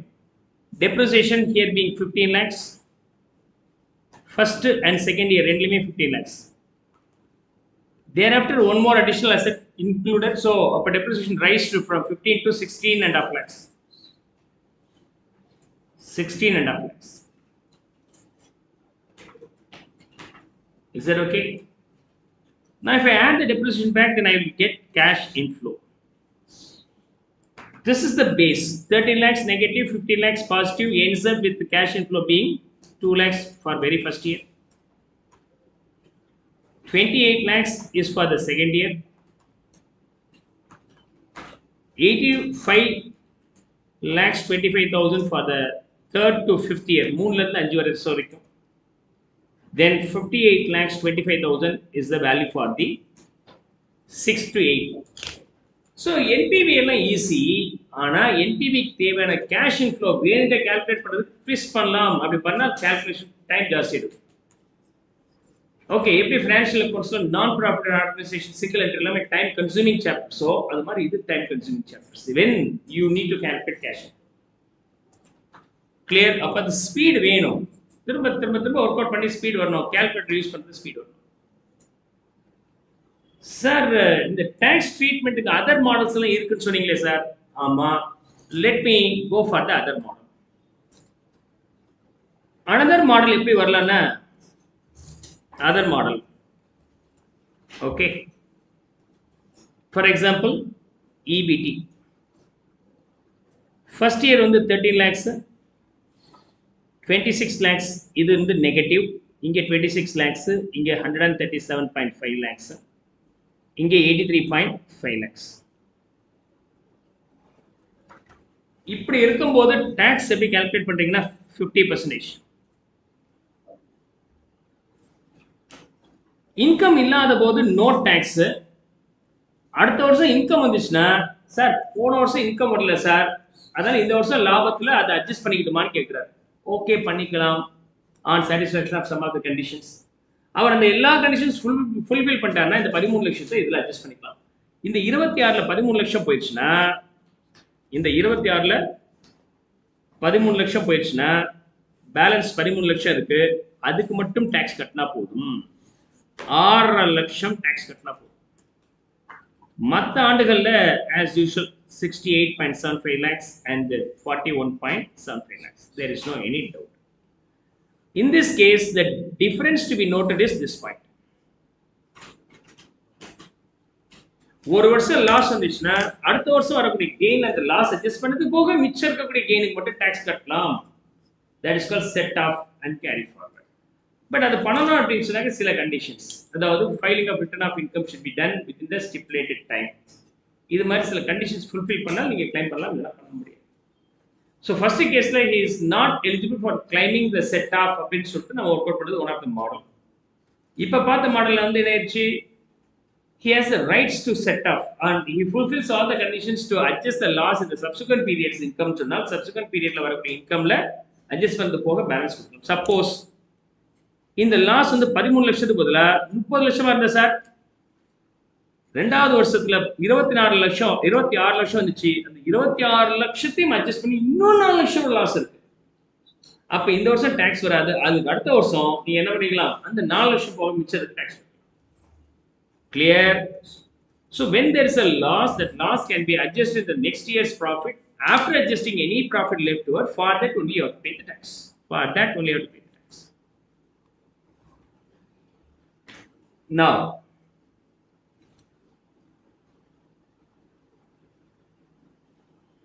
Now,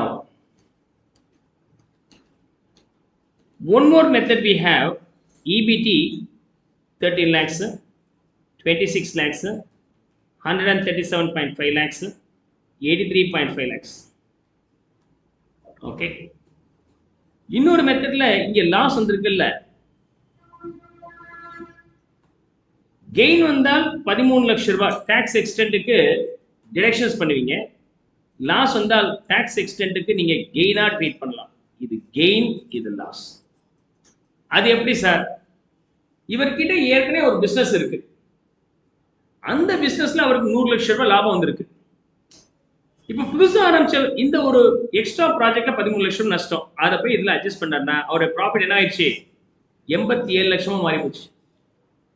இந்த loss வராமல் இருந்திருந்தால் அவர் எவ்வளவு tax கட்டியிருக்கணும்னா இந்த 100 லட்சத்துக்கு 50% 50 லட்சம் ரூபாய் கட்டியிருக்கணும். லாஸ் வந்ததுனால 87 லட்சம் தான் அவருடைய இன்கம் சொல்லிட்டு அந்த 87 லட்சத்துக்கு 50% 43.5 lakhs கட்டியிருப்பார். அப்ப 6.5 lakhs அவருக்கு சேவிங்ஸ் தானே அப்படிங்கிறது one more assumption. He has already one more division which is yielding good profit where this loss can be set off. ஒன்னு இந்த வருஷம் இல்லை அடுத்த வருஷம் வர அதே லாபத்தில் அட்ஜஸ்ட் பண்றது ஒண்ணு, அந்த என்டிட்டிக்கு இன்னொரு என்டிட்டி இருக்கு அதுல லாபம் இருக்கு, இந்த லாஸை வந்து அங்க அட்ஜஸ்ட் பண்ணிட்டான், அதனால அங்க வரக்கூடிய ப்ராஃபிட் குறையுது, குறைஞ்ச ப்ராஃபிட் கம்மியான டாக்ஸ் கட்டுறதுனால ஒரு சேவிங்ஸ் இருக்கு. அப்படி போட்டீங்கன்னா உங்களுடைய it in this case being 6.5 lakhs loss. ஒரிஜினலா 13 லட்சம் நஷ்டம், 6 லட்சம் ரூபாய் சேவிங்ஸ், அதனால மிச்சம் 6 லட்சம் ரூபாய் நமக்கு லாஸ். அடுத்த வருஷம் வரும்போது 13 லட்சம், மிச்சம்லாம் same. So these are the three methods are the predominant methods. Most probably you can choose this method. அல்லது whatever the other methods you choose, give a small hint. Sir, I have followed this way, the other way also possible, or hint கொடுக்கலாம்.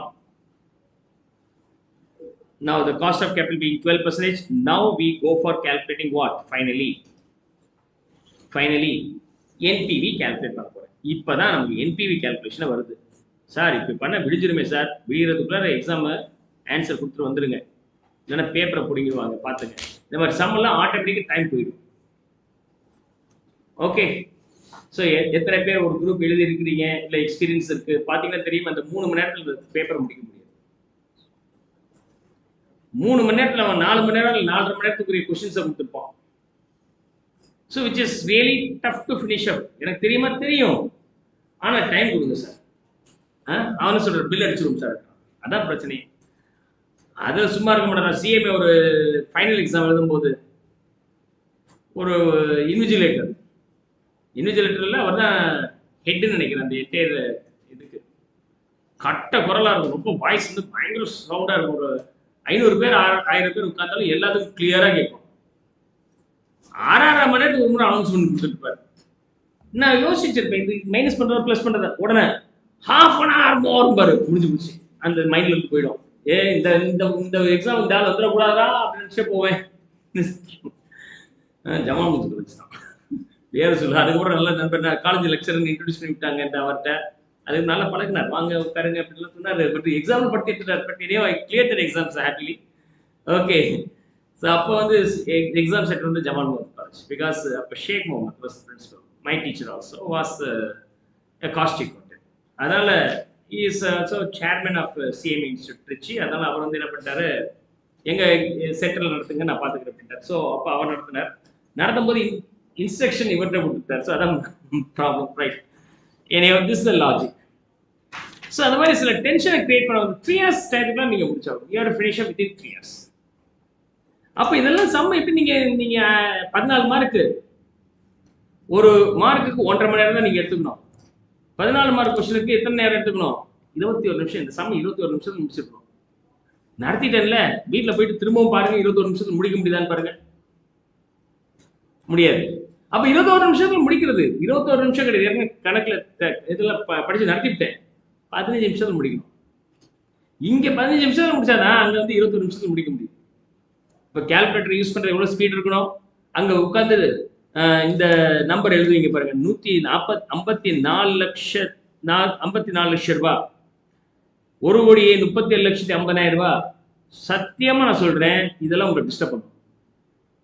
ஸ்தானத்தை மாத்தி போடுவீங்க, கூட்டுவீங்க, வராது.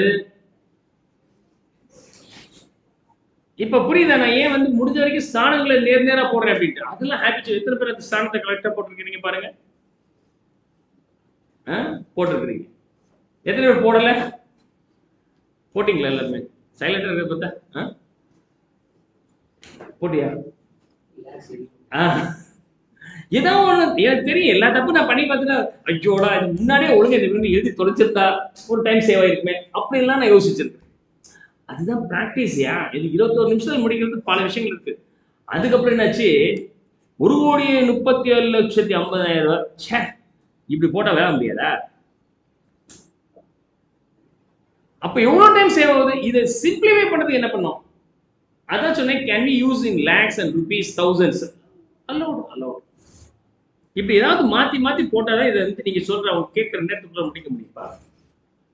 Now I'll go for the final calculation, cash inflow. So cash flows, NPV calculation. So here 1 2 3 4 5 6 7 8 years cash inflow being 2 lakhs in the very first year, 2 lakhs 200,000 கூட போடலாம். ஆனா சில சமயம் எக்ஸாம்ல என்ன பண்ணியிருப்பார், அக்யூரேட் டு 2 digit எல்லாம் கொடுப்பாங்க, அப்படி ஒரு விலங்கன் கொடுப்பாங்க. அப்படி இல்லைன்னா நீங்க 2 lakhs போடலாம் அல்லது 200,000 போடலாம். நான் ஃபுல்லாவே ஒர்க் அவுட் பண்ணி காமிக்கிறேன். அண்ட் இங்கே 28 lakhs, இங்கே வரும்போது 8 lakhs 85 lakhs 25,000, 85 lakhs 25,000, year 3, year 4, year 5, 3 வருஷத்துக்கு. 6 to 8 வரும்போது 58 lakhs 25,000, 58 lakhs 25,000, 58 lakhs 25,000. அது மட்டும் இல்ல, இதெல்லாம் இன்ஃப்ளோ 16 லட்சம் ரூபாய் எப்ப 8th இயர்ல. அவுட்ஃப்ளோ வரும்போது ஓகே, அவுட்ஃப்ளோ வரும்போது இயர் 0ல ஒரு 135ம் இயர் 2ல ஒரு 10 lakhsம் நமக்கு அவுட்ஃப்ளோ வந்திருக்கு.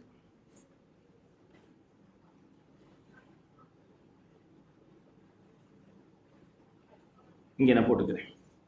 8th இயர்ல realization of second machine as well as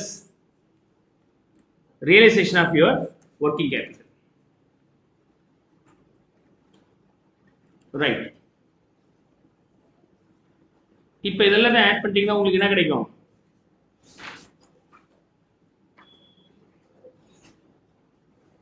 You have to use the PV factor, 12% PV factor, then we'll get discounted cash inflow. அப்ப இதெல்லாம் ஆட் பண்ணிட்டீங்கன்னா you will be getting summation of discounted cash inflow minus cash outflow. cash outflow 0th periodல எவ்வளவு outflow இருக்கு? 0th periodல 120ம் 15ம் இருக்கு. புது assets வந்து 2 வருஷத்துக்கு அப்புறம், அப்ப இது ஒரு 130 lakhs, 1 crore 30 lakhs. செகண்ட் இயர்ல ஒரு 10 lakhs நீங்க இன்வெஸ்ட் பண்ணிருக்கீங்க. ஃபர்ஸ்ட் இயர்ல 0th பீரியட்ல 120 lakhs வந்து ஒரிஜினல் அசெட்டுக்கும் ஒர்க்கிங் கேபிட்டல் 15ம் 1,35,000 எனக்கு அவுட்ஃப்ளோ. அண்ட் செகண்ட் இயர் எண்ட்ல செகண்ட் அடிஷனல் அசெட் இன்வெஸ்ட் பண்ணிருக்கோம், அதுக்கு 10 லட்சம் ரூபாய் இன்வெஸ்ட் பண்ணிருக்கேன். I have invested another 10 lakhs. Clear? Now 0th பீரியட்ல பி ஃபேக்டர் எப்பவுமே ஒண்ணுங்க. ஒரு ரூபாய் இன்னைக்கு ஒரு ரூபாய் இருக்கு பாக்கெட்ல, எவ்வளவு ஒருத்துக்கு ஒரு ரூபாய் தானே. நாளைக்கு ஒரு ரூபாய் அது வட்டி சேரும், இன்னைக்கு ஒரு ரூபாய் ஒரு ரூபாய் தான். அப்ப 0th பீரியட்ல ஒரு ரூபாய் தான் 12% எதுவா இருந்தாலும் சரி.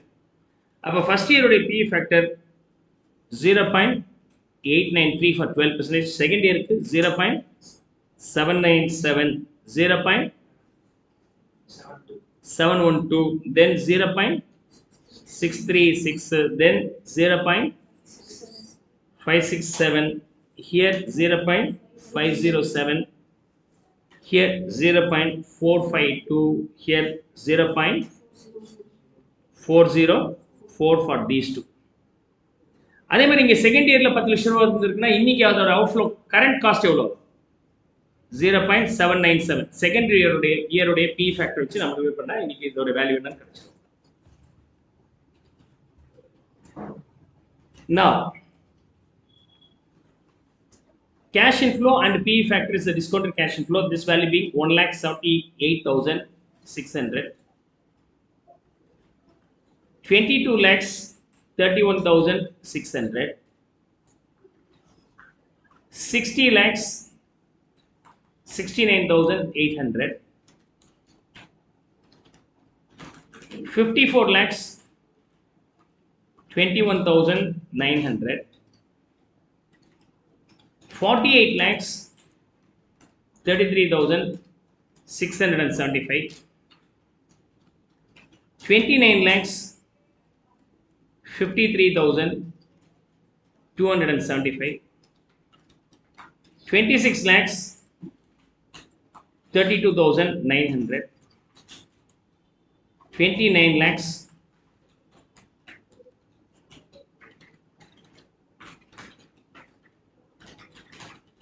99,700. அதாவது ரெண்டே ஆட் பண்ணி போட்டுருக்கேன்.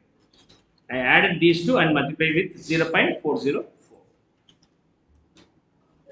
Then summation of discounted cash inflow here be 2 crore 73 lakhs 21,450.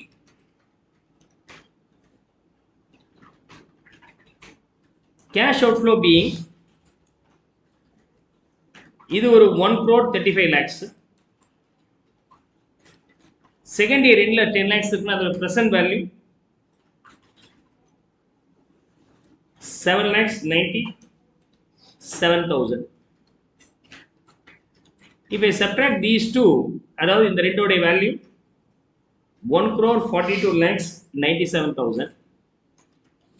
If I subtract this value from this value, இது வந்து summation of discounted cash outflow.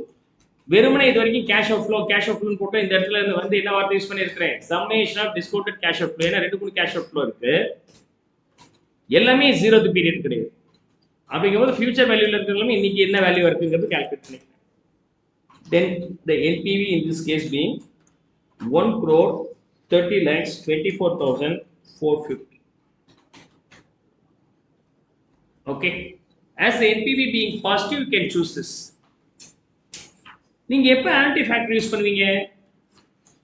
when the cash inflow is constant year after year, you can use the anti factor.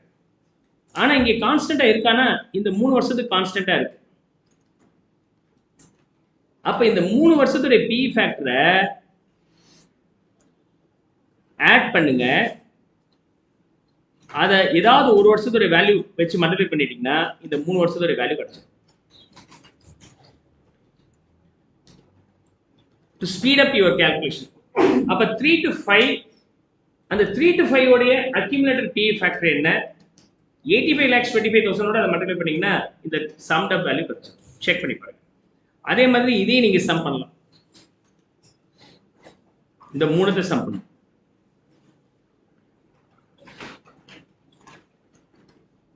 And இது தனியா போட்டாலும், இது தனியா போட்டாலும் இப்படியும் போடலாம். பட் அதுக்கும் வேலை செய்ய வேண்டியதா இருக்கு, அதனால நம்ம எப்பயே டேட்டா போட்டோம்.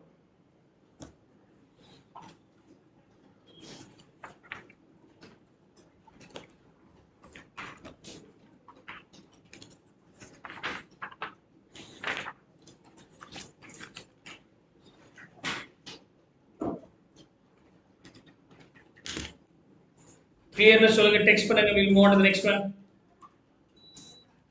You can try this sum yourself at your own home. Check whether you are able to finish up within 15 minutes. 15 minutes முடியல என்ன பண்ணுவோம்? ஏதாவது ஒன்று யோசிங்க, குறுப்பலிலேயாவது யோசிங்க. நான் சொன்ன மாதிரி ஃபுல்லாக எழுதணும்னு அவசியம் இல்லை. இந்த இடத்துல உட்காந்துட்டு கோடு போடுங்க, அண்டர்லைன் பண்ணுங்க, இதெல்லாம் அவர காரியமா? Okay,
Is it clear?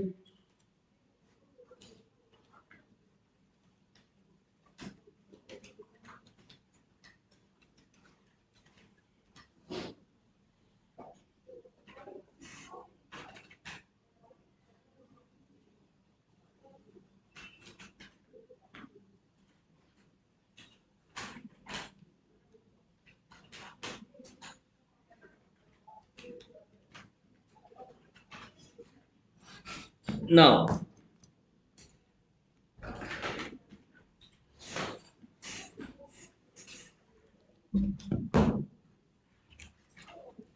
next illustration. Question number 10.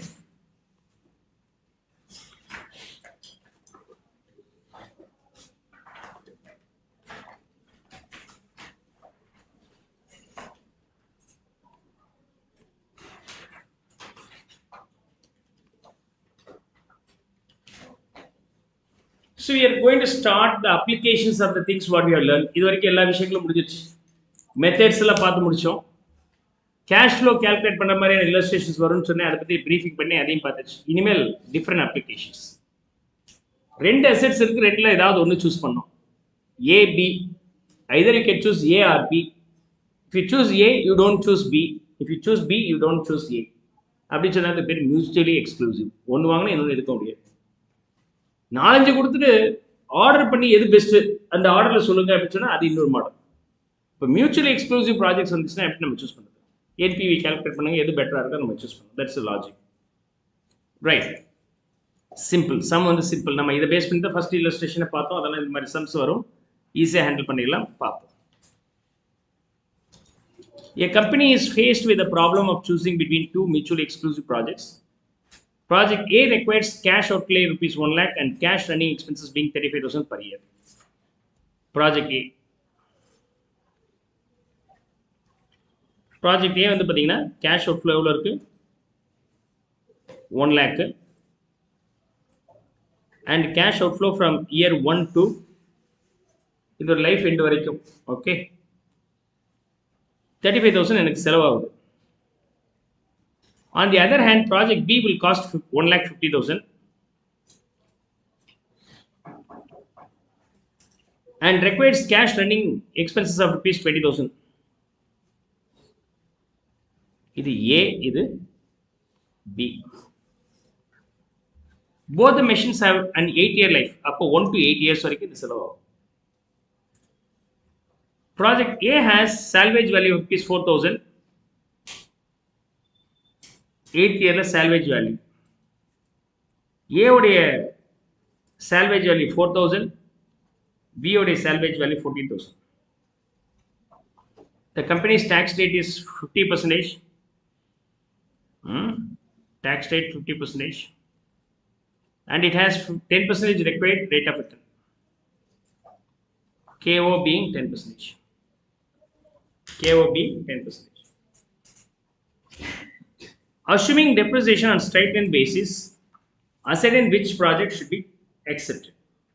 Which project should be accepted?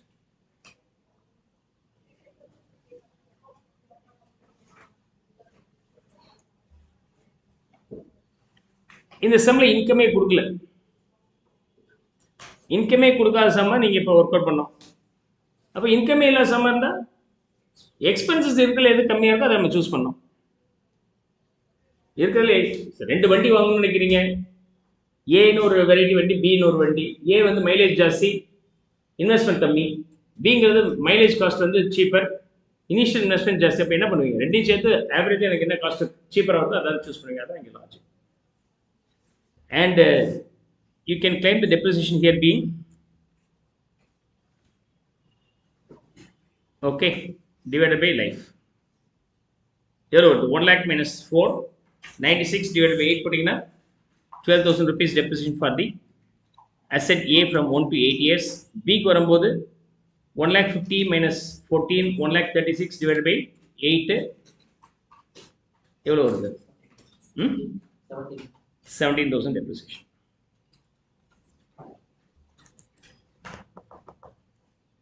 Now I am going to calculate cash inflow. Cash inflow எப்படி calculate பண்ணுவீங்க இந்த சமக்கு?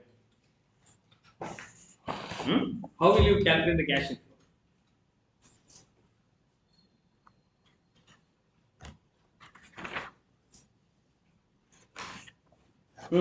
Tell me, how will you calculate the cash inflow?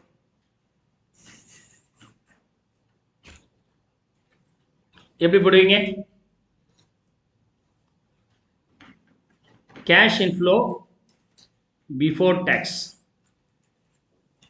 அதுல இருந்து நீங்க depreciation less பண்ணிட்டீங்கன்னா you will be getting EBT. அதுல இருந்து tax less பண்ணிட்டீங்கன்னா you will get EAT. அதுக்கப்புறம் you have to add the depreciation back to get the cash inflow. For project A, cash inflow before tax எவ்வளவுங்க? தெரியல. ஆனா 35,000 ரூபாய் மாசம் வருஷம் செலவாகும் தெரியும். In profit இல்ல, zero profit, 35,000 ரூபாய் செலவச்சுனா what is your result? 35,000 loss. Isn't it? Cash inflow before tax being 35,000 loss. Depreciation ஒரு 12,000 ரூபாய் சேர்த்தோம்னா your loss being 47,000. Bracketல போறேன் representing loss. Tax வந்து 50%, 23,500. சார் லாஸ் வந்தா எப்படி சார் டாக்ஸ் வரும்? இந்த மாதிரி சமயத்துல நம்ம போட்டே தான் ஆகணும். வேற ஏதோ பிசினஸ் இருக்கு, அவனுக்கு கட்டாயமா பிசினஸ் இருக்கு, லாபம் எவ்வளவுன்னு சொல்லல அப்படின்னா இதுக்கு வந்து எவ்வளவு செலவாகுதோ அதை பீரியட்ல டெபிட் பண்ணுவோம். ப்ராஃபிட் குறைஞ்சா டாக்ஸ் சேவிங்ஸ் இருக்கும். இப்போ பேலன்ஸ் இஏடி வந்து எவ்வளவு இருக்கு? 23,500 negative. And then you have to add the depreciation back. EAT profit அந்த depreciation add பண்ணீங்கன்னா cash inflow அதிகமாகும். ஆனா EAT நெகட்டிவ்ல இருக்கு, 12,000 பாசிட்டிவ். EATங்கிறது எனக்கு depreciationங்கிறது எனக்கு ப்ராஃபிட். என்ன காரணம்? நான் கேஷ் எக்ஸ்பென்சஸ். நான் கேஷ் எக்ஸ்பென்சஸா இருக்கும்போது to the extent of T will be my gain சொல்லி இருக்கிறோம். அதாவது கெயின் அதை ஆட் பண்ணோம்னா ultimate cash inflow being 11,500 negative. Similarly for B, 20,000 minus depreciation 17. அந்த 20,000 நெகட்டிவ்ல இன்னொரு 17,000 ரூபாய் நெகட்டிவ் போட்டோம்னா 37,000 லாஸ் ஆச்சு. டாக்ஸ் பீயிங் எவ்வளோ? 18,500. 18,500 டாக்ஸ் போக டாக்ஸ் எனக்கு கெயின் ஆயிடுச்சு. when it is a loss there is a savings, when there is a gain there is a tax payment in case of cash. Okay, அப்ப 18,500 loss. I have to add the depreciation back which is 17,000. அப்ப ultimate cash inflow being 1,500 negative. Our cost of capital in this case being 10%. Find out NPV. NPV எப்படி கண்டுபிடிப்பீங்க?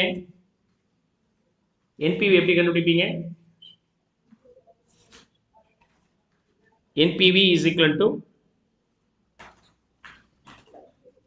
equal cash inflow இருந்தால் you can use the anti-factor.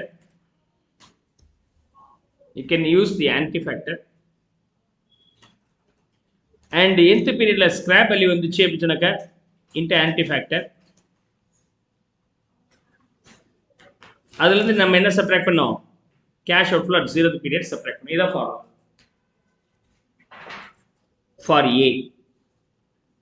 for A.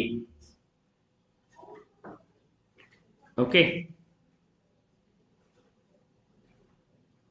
summation of discounted cash inflow எவ்வளவுங்க? இங்கே போட்டுக்கிறேன். Summation of discounted cash inflow. What is the annuity factor for 10% for 8 years? 5.335. Annuity factor. அதெல்லாம் எப்படி calculate பண்றதுன்னு சொல்லி கொடுத்துருக்கிறேன். இல்லைன்னா time value of மணியை பாருங்க. Otherwise, this value is given in your exams. No need to worry about that. Up, you have to multiply the cash inflow with this value 11,500 year on year negative value for 8 years or 8 years or anti factor 5.335 na 11,500 negative into 5.335 multiply பண்ணிட்டீங்கன்னா discounted cash inflow இல்ல அது outflow எவ்வளவு வருது value 61,353 negative. B ல வரும்போது 1,500 into this value 8,003 negative. அதுக்கப்புறம் what about the discounted cash inflow for scrap value? PV factor for 10% for the 8th year எவ்வளவுங்க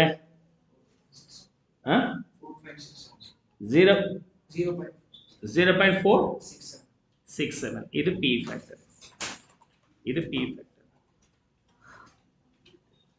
Now scrap value is the another inflow.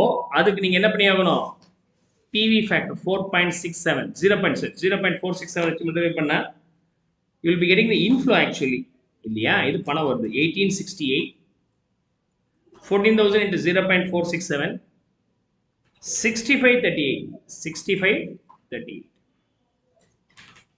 Apart from that, cash outflow at the 0th period. இந்த ப்ராஜெக்ட்டுக்கு வேணுங்கக்கூடிய assets வாங்கும்போது initial எவ்வளவு செலவாகுது ஏக்கு ஒரு 1 lakhம் பிக்கு ஒரு 1,50,000 எனக்கு செலவு இருக்கு. ஓகே இதுவும் அவுட்ஃப்ளோ. அப்ப இந்த மூணையும் ஆட் பண்ணீங்கன்னா அல்டிமேட் வேல்யூ எவ்வளவு வருது that is called NPV net present value.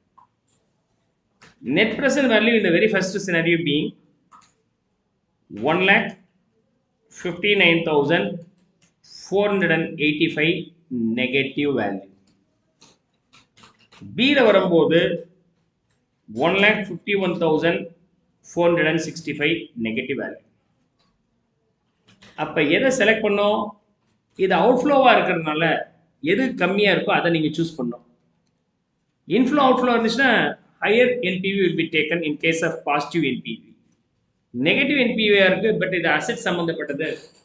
இதனால என்ன ரெவென்யூன்னு எனக்கு தெரியல அப்படின்னு சொன்னாக்க ஆஃபீஸ் எக்யூப்மெண்ட்ஸ்லாம் இருக்கு இல்லையா அதில் ரெவென்யூ என்ன இருக்கு ஆஃபீஸில் ஒரு ஜெராக்ஸ் மிஷின் வாங்கி போகிறாங்க அதில் ஒரு ரெவென்யூ இல்லை. அப்போ வாங்கலாமான 2 ஜெராக்ஸ் மிஷின் கொடுத்து எது வாங்குறது அப்படின்னு சொன்னாக்க இந்த 2 மிஷினில் எது நமக்கு செலவு கம்மியாக இருக்கோ அது வாங்கணும். 2 அசெட் இருக்கு 2 அசெட்ஸும் ப்ரொடக்ஷன் பண்ணலாம் அதை வச்சு நம்ம குட்ஸை மேனுஃபேக்சர் பண்ணலாம் சேல் பண்ணலாம் ரெவென்யூ இருக்கு அப்படின்னா நம்ம ரெவென்யூ பேஸ் பண்ணி கேல்குலேட் பண்ணலாம். இது எக்ஸ்பென்சஸ் பியூர்லி ரெவென்யூ பேஸ் பண்ணி பார்க்கும்போது NPV ரெவென்யூ ஹையரா அதை சூஸ் பண்ணுங்க. இந்த case of expenses based NPV வரும்போது எக்ஸ்பென்சஸ் எதில் கம்மியாக இருக்கோ அதை நீங்கள் சூஸ் பண்ணுங்க. இது ரிஜெக்டட்.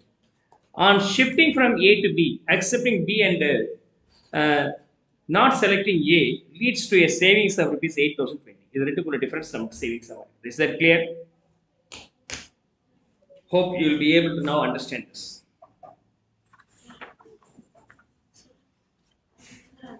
Tax வந்து மைனஸ் பண்ணிட்டீங்க சார் ஆல்ரெடி நெகட்டிவ்ல இருக்கு சார். இது பாசிட்டிவ் நம்பர். ஓகே. இந்த மைனஸ் பிளஸ் சம் சிம்பிள் ஒரு கன்ஃபியூஷன்ஸ் இருக்கு. மைனஸ் பிளஸ்ங்கிற மேத் கிடையாது இங்க. I am not using that for your logic understanding. I am telling you 47,000 loss வந்துச்சுன்னா டாக்ஸ் சேவிங்ஸ், 47,000 கெயின் வந்துச்சுன்னா டாக்ஸ் கட்டுவேன். அப்போ கழிச்சுட்டு பேலன்ஸ் சொல்லுவீங்க. அதே மாதிரி நஷ்டம் வரும்போது டாக்ஸ் சேவிங்ஸ் அது போக எனக்கு நஷ்டம் குறையுது. அந்த மாதிரி அண்டர்ஸ்டாண்ட் பண்ணிடுங்க. This is tax savings. அப்போ இப்படி போட்டுக்கலாமா? ஓகே. யூஸ்வலாக EBT பாசிட்டிவாக இருக்கும்போது மைனஸ் டாக்ஸ் எக்ஸ்பென்சஸ், இது நெகட்டிவ் வரும்போது plus tax savings. Is that clear? Hope you will be able to understand this.